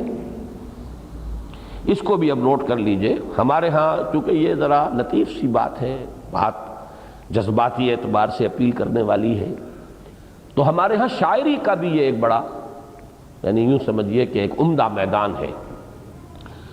حالانکہ اب میرے ذہن میں یقین کے ساتھ نہیں ہے کہ وہ اشعار کس کے ہیں، ہو سکتا ہے علامہ اقبال کے ہوں، لیکن میں ان چیزوں میں کافی کنفیوز کر جاتا ہوں، لیکن کسی کے بھی ہوں۔ اسیاں سے کبھی ہم نے کنارہ نہ کیا، پر تو نے دل آزردہ ہمارا نہ کیا، ہم نے تو جہنم کی بہت کی تدبیر لیکن تیری رحمت نے گوارا نہ کیا۔ شعر بڑے اچھے، ایک دفعہ آدمی واہ واہ کہے گا، کیا کہنے، کیا عمدہ خیال باندھا ہے، کیا عمدہ بات کہی ہے، لیکن یہ سارا در حقیقت کہاں اس کی عزت پڑ رہی ہے؟ گویا کہ اللہ کی رحمت کے حوالے سے، اللہ کی شان غفاری کے حوالے سے ہم تو لگے رہے جی، ہم تو جہنم ہی میں کودنے کی کوشش کرتے رہے، لیکن تیری رحمت کیسے گوارا کرتی؟ اسیاں سے کبھی ہم نے کنارہ نہ کیا، پر تو نے دل آزردہ ہمارا نہ کیا۔ ہم نے تو جہنم کی بہت کی تدبیر لیکن تیری رحمت نے گوارا نہ۔ یہ وہ ہے ما غرک بربک الکریم، کس چیز نے تمہیں اور کس نے تمہیں دھوکہ دیا ہے رب کریم کے بارے میں؟ وہ غفور ہے، وہ ودود ہے، وہ رؤوف ہے، وہ رحیم ہے، لیکن وہ ذو انتقام بھی ہے، شدید ذو انتقام، انتقام لینے والا، بدلہ دینے والا ہے۔ یہ بھی تو وہ عادل ہے، انصاف کرنے والا ہے۔ تم نے خون چوسا ہو لوگوں کا اور وہاں تو معاف ہو جاؤ، اسکاٹ فری چلے جاؤ، حساب نہ دینا پڑے۔ ظلم کیا ہو لوگوں پر، وہ تو ان کی نگاہوں کے سامنے تمہیں جوتے لگائے جائیں گے تاکہ ان کے بھی دل کو کوئی ٹھنڈک حاصل ہو۔ یہ سورہ مطففین میں مضمون آئے گا، ہل ثوب الکفار ما کانوا یفعلون، بدلہ مل گیا کہ نہیں مل گیا کفار کو؟ یہ آخری آیت ہے سورہ مطففین کی۔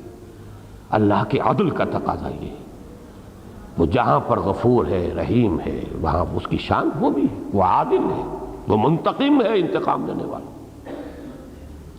یہ جو اسی لیے جو درمیانی شکل ہے بین الخوف والرجاء، امید بھی رہنی چاہیے اس کی غفاری کے حوالے سے، لیکن خوف رہنا چاہیے اس کی گرفت کے حوالے سے، اس کی پکڑ۔ ان بطش ربک لشدید انہ هو یبدئ ویعید وهو الغفور الودود ذو العرش المجید فعال لما یرید۔ اس کی دونوں شانیں موجود ہیں، تو اس کو نوٹ کیجئے۔ یہ ہے در حقیقت، اس میں بھی نوٹ کر لیں کہ سورہ لقمان اور سورہ فاطر میں ایک ہی آیت آئی ہے بغیر کسی شوشے کے فرق کے۔ فلا تغرنکم الحیات الدنیا ولا یغرنکم باللہ الغرور۔ دیکھنا لوگوں تمہیں دھوکے میں نہ ڈال دے دنیا کی زندگی۔ وما الحیات الدنیا الا متاع الغرور، غین کے پیش کے ساتھ غرور اور غین کے زبر کے ساتھ غرور میں بڑا فرق ہو گیا۔ وہ مصدر ہے غرور، اور یہ جو ہے یہ فعول کے وزن پر، یہ مبالغے کا صیغہ ہے، بہت زیادہ دھوکے باز۔ شکور کے وزن پر فعول، اس کے وزن پر یہ غرور، بہت بڑا دھوکے باز۔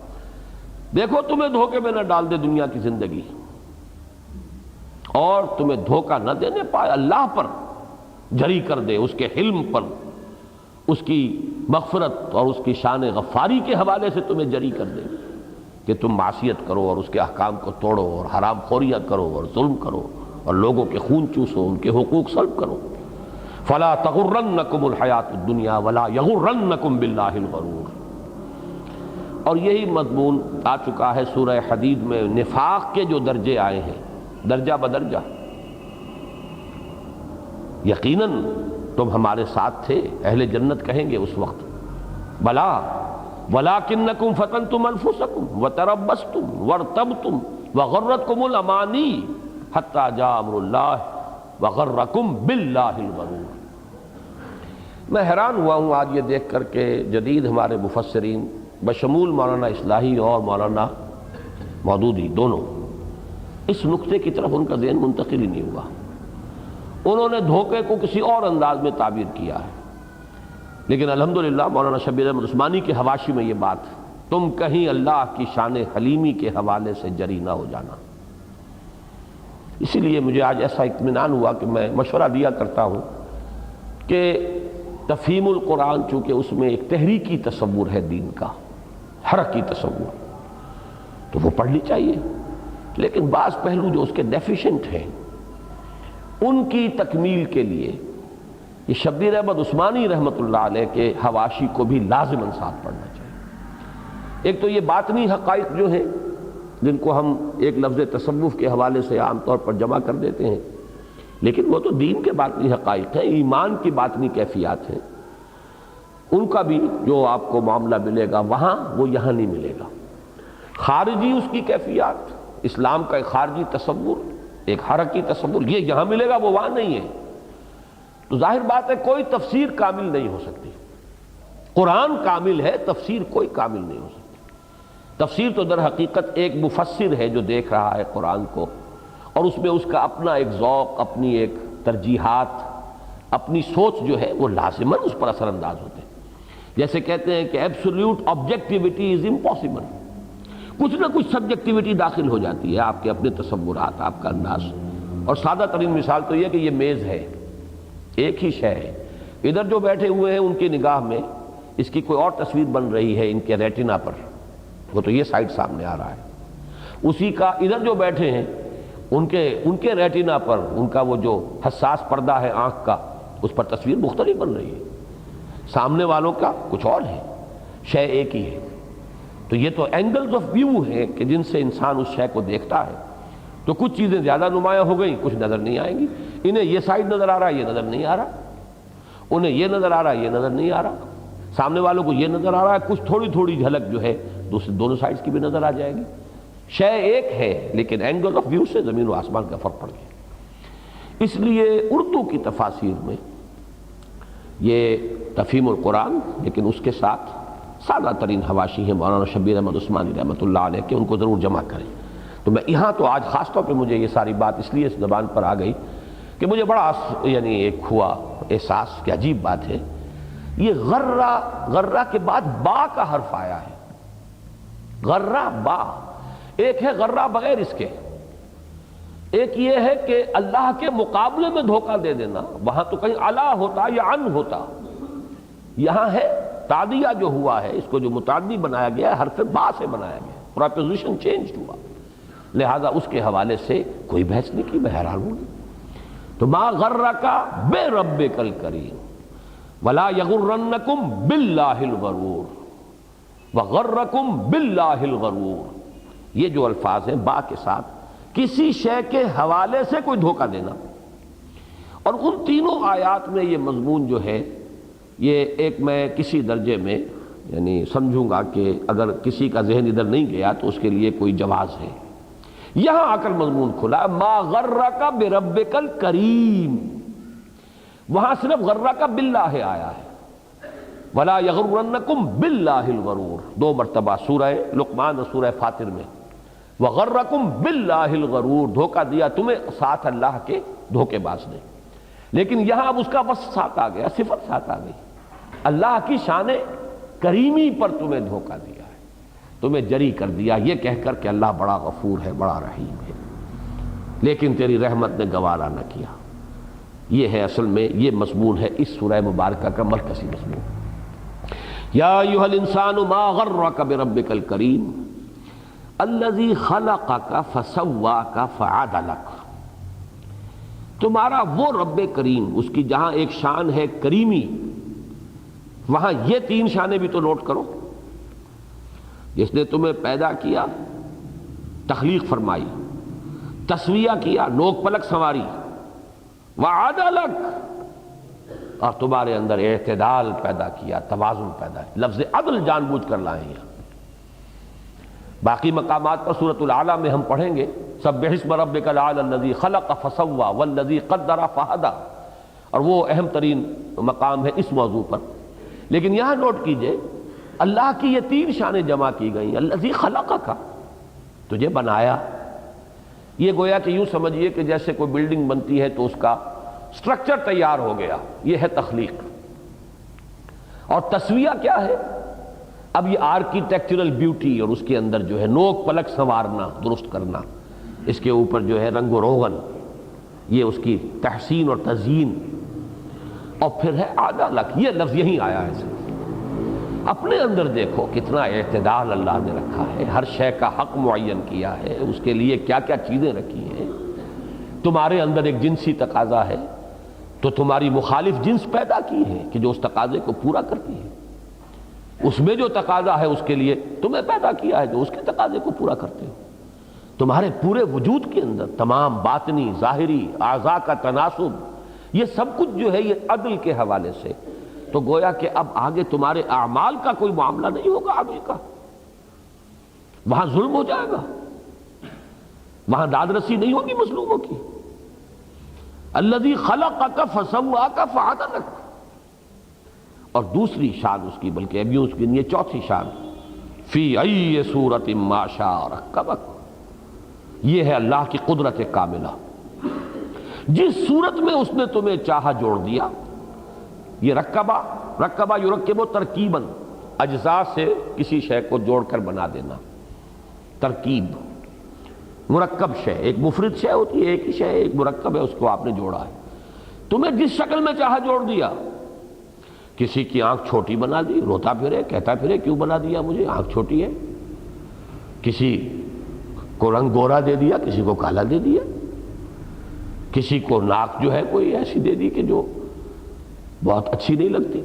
لیکن جس شکل میں اس نے چاہا جوڑ دیا، جو رنگت چاہی بنائی، جو نقشہ چاہا بنا. یہ ہے اللہ کی وہ قدرت کاملہ کہ تم اس کے کنٹرول میں ہو.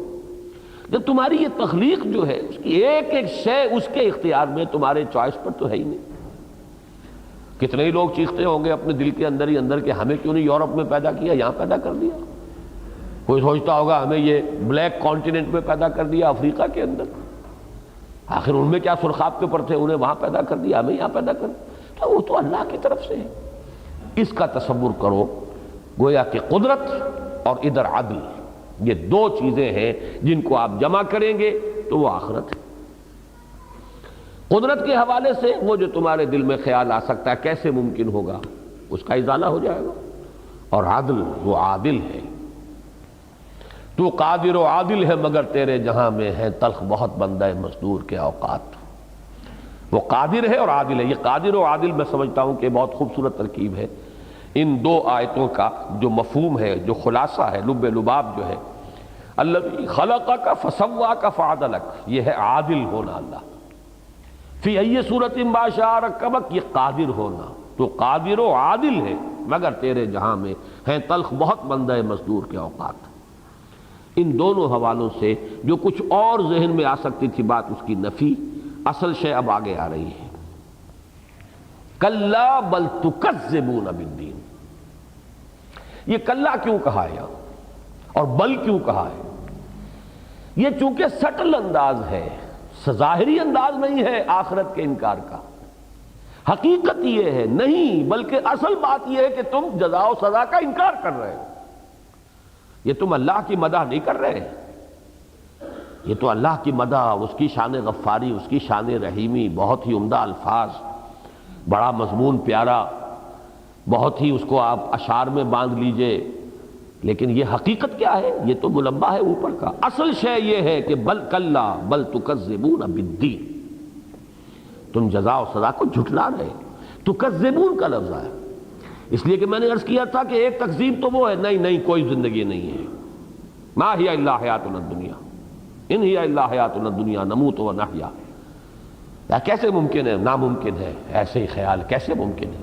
ریزہ ریزہ ہو جائیں گے. اذا مزقتم کل ممزق اذا کنا عظاما نخرا، جبکہ گلی سڑی ہڈیاں رہ جائیں گے، کچھ بھی نہیں ہوگا. یہ تو ہو گیا چٹا انکار. یہ جو شکلیں ہیں یہ در حقیقت اقرار کے ساتھ انکار ہے. لہذا کہا جا رہا کلا بل تکذبون بالدین، تم جھٹلا رہے ہو جزا و سزا.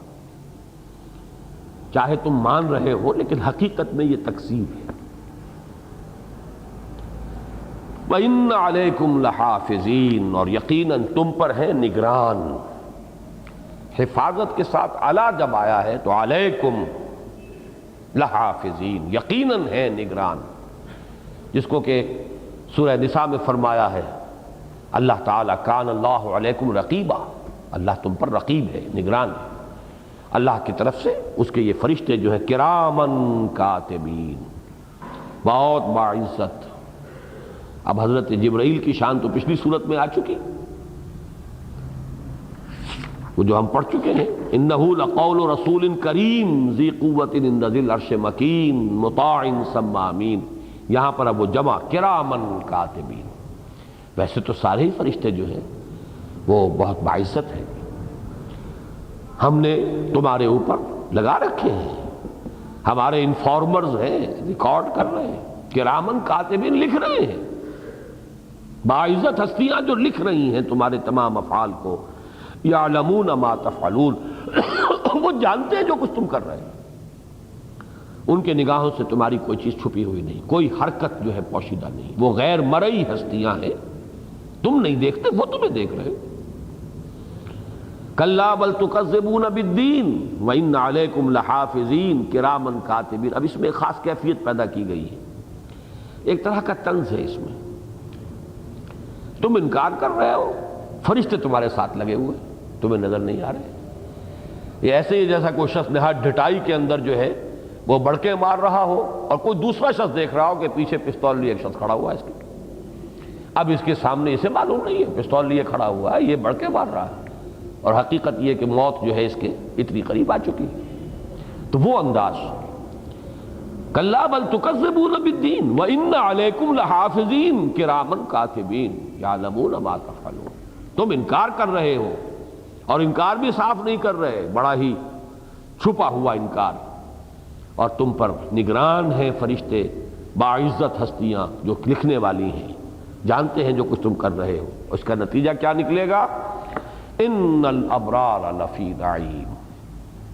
یہاں سے اب نوٹ کیجئے، سورہ تکویر ختم ہو گئی تھی ما احضرت پر، اس کے بعد دوسری شے آئی تھی، انکار وحی کا یا وحی کو مشتبہ بنا دینا، لیکن یہاں وہ مضمون اب آگے چل رہا ہے، وہ علمت نفس ما احضرت، اور یہاں علمت نفس ما قدمت واخرت، اس سے آگے اس کا نتیجہ کیا نکلے گا؟ ہر جان جو ہے دیکھ لے گی، اس کے علم میں آ جائے گا کیا اس نے حاضر کیا، کیا عمل کیے، کیا آگے کیا، کیا پیچھے کیا، کیا آگے بھیجا، کیا پیچھے چھوڑا، اس کا نتیجہ کیا ہے؟ ان الابرار لفی نعیم۔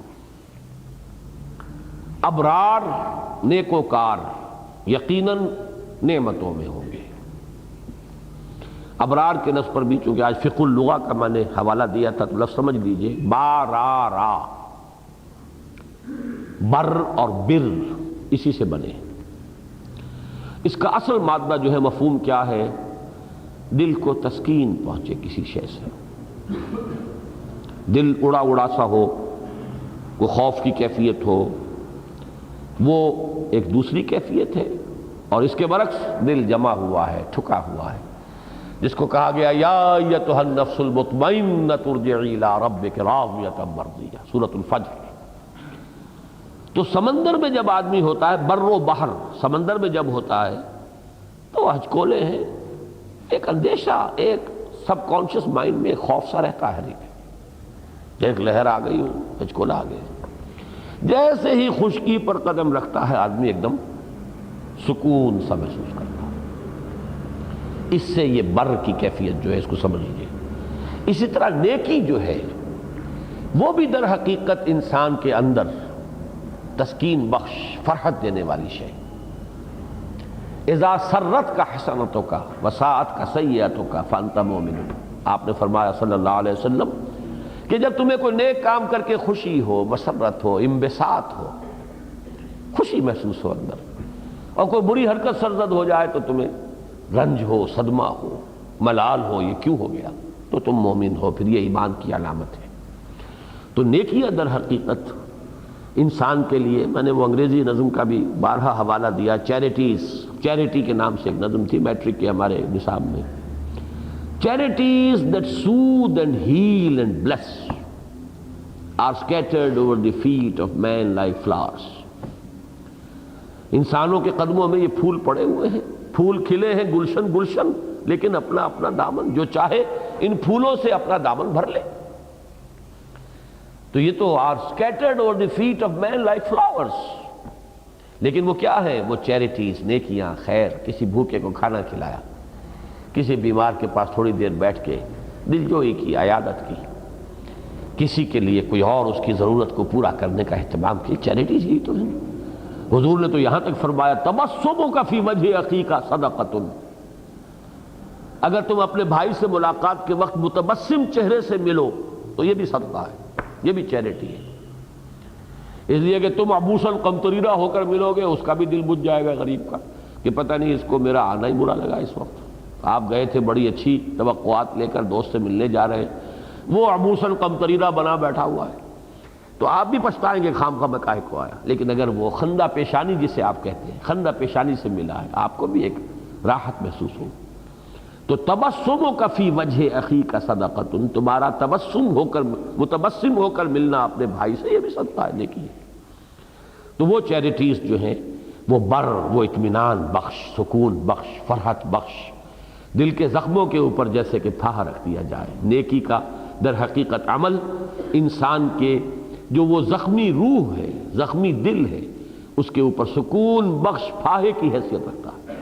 وہ ہے ابرار. یہ بر کی جمع ابرار ہے. بر نیکی اور بر سمندر کے مقابلے میں بحر و بر. اب ان میں وہ دیکھیے کیا چیز قدر مشترک ہے. ان الابرار لفی نعیم, یقیناً نیکوکار نعمتوں میں ہوں گے. اور شاید میں نے پچھلے ہی درس میں یہ آپ کو نوٹ کرایا تھا, حضرت امام ابن تیمیہ رحمۃ اللہ علیہ کا جملہ, ان جنتی معی, میری جنت میرے ساتھ ہے, میرے اندر موجود ہے. یہ سکون, یہ اطمینان, یہ فرحت, یہ انبساط, یہی تو اصل جنت ہے. وہ جنت میری جو ہے میرے اندر موجود ہے, میرے ساتھ ہے. ان جنتی معی. لیکن یہ کہ اسی کا ظہور ہوگا آخرت, وہ نعمتوں کی شکل اختیار کرے, گل و گلزار. ان الابرار لفی نعیم و ان الفجار لفی جحیم. اب یہ فقہ اللغہ میں فجار کو بھی سمجھیے. فاجر کون ہے؟ جمع ہے فاجر کی. فاجر کون ہے؟ فجر کے معنی کیا آئے تھے؟ اذا البحار فجرت, پھٹ پڑنا. فجر کیا ہے؟ جب رات کا تاریکی کا پردہ پھٹا, سفیدہ سحر نمودار ہوا, یہ فجر ہے. تو یہ فاجر کس معنی میں کہا جاتا ہے؟ گناہگار کو, عاصی کو. پھٹتا ہے وہ اندر سے, اس کا جو نفس امارہ ہے وہ سیلف کمپوزڈ نہیں رہتا, اس کا اپنے وجود کے اوپر کنٹرول نہیں ہے, اس کی نفسانی خواہشات پھاڑ دیتی ہیں اس کو. یہ فجر ہے در حقیقت. اسی لیے حدیث میں الفاظ آئے ہیں اذا خاصم فجرا. منافق کی ایک علامت یہ ہے کہ جب بھی کہیں کوئی جھگڑا ہو جائے پھٹ پڑے, ایک دم آتش فشاں کی طرح, جو منہ میں آئے بک دے, اور وہ اپنے اوپر کوئی کنٹرول اس کا جو ہے قائم نہ رہے. ایک ہے سیلف کمپوزڈ اور سیلف پوزیسڈ. آج کچھ چیزیں بڑی پرانی مجھے یاد آ رہی ہیں. الفا کی نوٹ بکس ہوا کرتی تھی کسی زمانے میں جب ہم پڑھتے تھے گورنمنٹ کالج میں, خاص طور پر بڑی پیاری نوٹ بکس ہوتی تھی اور بڑے اچھے کوٹیبل کوٹس لکھے ہوتے تھے.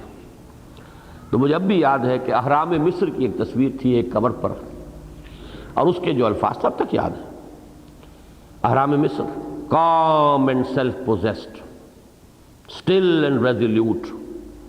The pyramids echo unto eternity, the defiant cry of man's will to survive and conquer the storms of time. اہرام کیوں بنے ہیں؟ یہ جو اتنے سکون کے ساتھ کھڑی ہیں, اتنی اونچی اونچی عمارتیں, معلوم ہوتا سیلف پوزیسڈ, شیکی نہیں ہے, self possessed, calm, still and resolute. یہ در حقیقت انسان کی اس خواہش کا مظہر ہے. ایکو انٹو ایٹرنیٹی, یہ ہمیشہ کے لیے انسان کی اس خواہش کی ایکو ہے, اس کی صدائے بازگشت ہے. کیا خواہش؟ کہ میں ہمیشہ رہوں, میرا نام ہمیشہ رہے, میں وقت کے اوپر فتح پالوں, ایسا نہ ہو کہ نسیم منسیہ ہو جاؤں. The defiant cry of man's will to survive and conquer the storms of time. میں نہیں ہوں گا, یہ احرام میرا یہ علامت رہے گی کہ فلاں بادشاہ بڑا قوت والا اور بڑا دبدبے والا تھا جس نے یہ احرام بنایا. تو یہ ہے سیلف پوزیشن, ضبط نفس. ضبط نفس جب نہیں رہا پھٹ پڑے, یہی تو ہے فجر. گناہ, نفس کا ریلا اندر سے اٹھا اور آپ پھٹ پڑے, آپ اسے کنٹرول نہیں کر سکے, دبا نہیں سکے, اپنے جذبات کو, خواہشات کو دبا نہیں سکے. وہ جو ہم پڑھ چکے ہیں سورۃ النازعات میں, اما من خاف مقام ربہ ونہی النفس عن الہویٰ, جو اپنے خواہش نفس کو روک سکے اور اپنے نفس کو خواہش سے منع کر سکے, باز رکھ سکے. فإن الجنۃ ہی المأویٰ, اس کے لیے جنت ٹھکانہ ہے. یہاں فرمایا ان الابرار لفی نعیم و ان الفجار لفی جحیم. یہ آپس آپے سے باہر ہو جانے والے, پھٹ پڑنے والے, خواہشات نفس کا گندا مواد نکال دینے والے, اور اپنے اندر ہی سے نکلتا ہے وہ گھناؤنا کردار. یصلونہا یوم الدین، وہ جہنمی ہوں گے اور اس میں داخل ہوں گے اس یوم الدین کو، جزا و سزا کا دن۔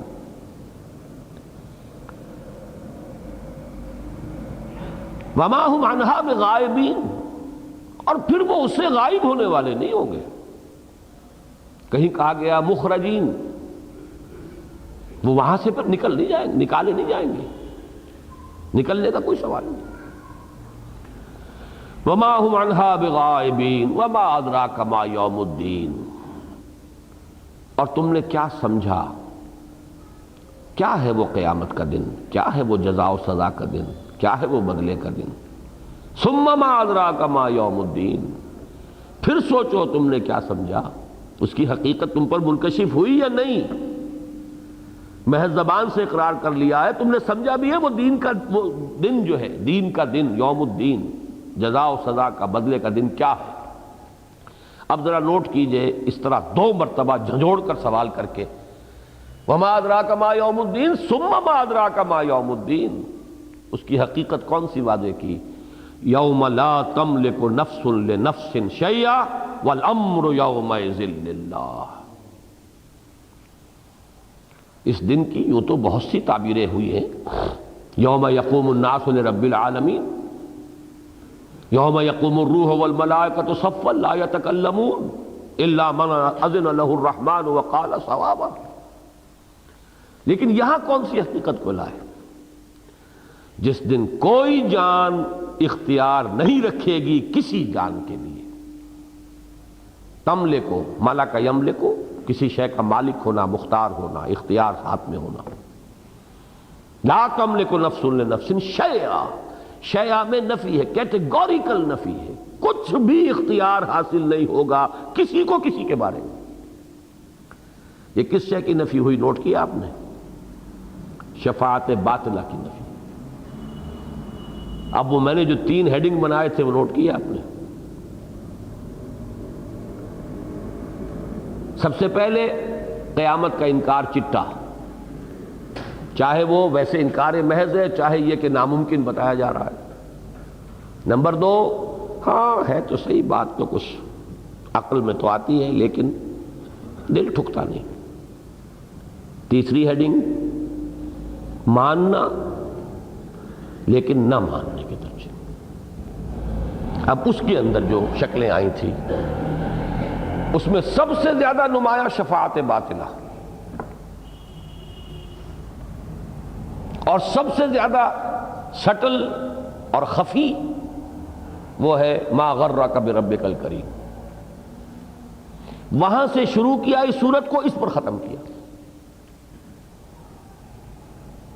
یوم لا تملک نفس لنفس شیئا، جس دن کے کسی جان کو کوئی اختیار حاصل نہیں ہوگا کسی بھی جان کے لیے کچھ بھی۔ والامر یومئذ للہ، اور اختیار، فیصلہ، امر کل کا کل اس روز اللہ کا ہوگا، اس کے ہاتھ میں ہوگا۔ فیصلہ وہ کرے گا، اختیار اس کا ہوگا، کوئی اس کے اختیار کو چیلنج کرنے والا نہیں۔ وہ ابو جہل کو بخش دے، کوئی اسے روک نہیں سکتا۔ وہ بڑے سے بڑے نیکوکار کو جہنم میں جھونک دے، کوئی اس کو روک نہیں سکتا۔ امر ہے اس کا، فَيُعَذِّبُ مَن يَشَاءُ وَيَغْفِرُ لِمَن يَشَاءُ وَالْأَمْرُ يَوْمَئِذٍ لِلَّهِ۔ اسی کو کہیں کہا گیا ہے کہ کہا جائے گا اس دن، لمن الملک اليوم للہ الواحد القہار۔ کس کے لیے ہے آج اختیار اور بادشاہی؟ اللہ کے لیے، اللہ کی ہے جو واحد ہے، الواحد، تنہا، اکیلا، قہار، چھایا ہوا ہے، بستولی ہے، مسلط ہے، اس کے قبضہ قدرت سے کوئی باہر نہیں۔ تو یہ پورا جو میں نے اسپیکٹرم آج گنا تھا اس میں درمیان میں اور چیزیں بھی آئیں، لیکن یہ کہ سب سے اوپر اقرار کے پردے میں، انکار میں، ان میں سب سے اوپر، سب سے نمایاں شفاعت باطلہ، سب سے نیچے، سب سے زیادہ خفی وہ ہے ما غرک بربک الکریم۔ اس سے سورت کو شروع کیا، اس پر ختم کیا۔ اس کے ضمن میں بس وہ واقعہ بھی آپ کو سنا دینا چاہتا ہوں کہ حضور صلی اللہ علیہ وسلم ایک مرتبہ اپنے گھر کی خواتین کو لے کر بیٹھے، اور ایک ایک کا نام لے کر پکار کر کہا ہے یا فاطمہ بنت محمد انقذی نفسک من النار فانی لا املک لک من اللہ شیئا۔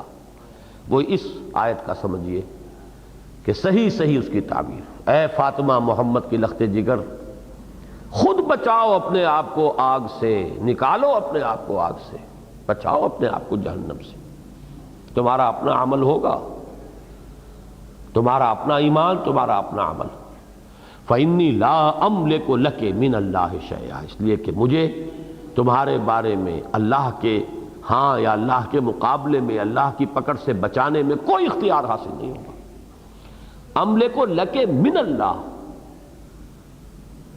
یا صفیہ تو عمت رسول اللہ، اے صفیہ اللہ کے رسول کی پھپھی، انقذی نفسک من النار فإنی لا املک لک من اللہ شیئا، بچاؤ نکالو اپنے آپ کو، قوا انفسکم واہلیکم نارا، انقذی نفسک من النار فإنی لا املک لک من اللہ شیئا، اس لیے کہ مجھے اللہ سے اللہ کی پکڑ کے مقابلے میں تمہارے بارے میں کوئی اختیار حاصل نہیں ہوگا۔ اللہ تعالی اس دن اپنی رحمت کے سائے میں ہمیں لے اور ہمیں اب وہ چیزیں اختیار کرنے کی توفیق عطا فرمائے جن سے کہ ہم اس کی رحمت کے امیدوار بن سکیں، اور ان چیزوں کو ترک کرنے کی ہمت عطا فرمائے کہ جو ہمیں اس کی رحمت سے دور کرنے والی ہوں۔ بارک اللہ لی ولکم فی القرآن العظیم ونفعنی وإیاکم بالآیات والذکر الحکیم۔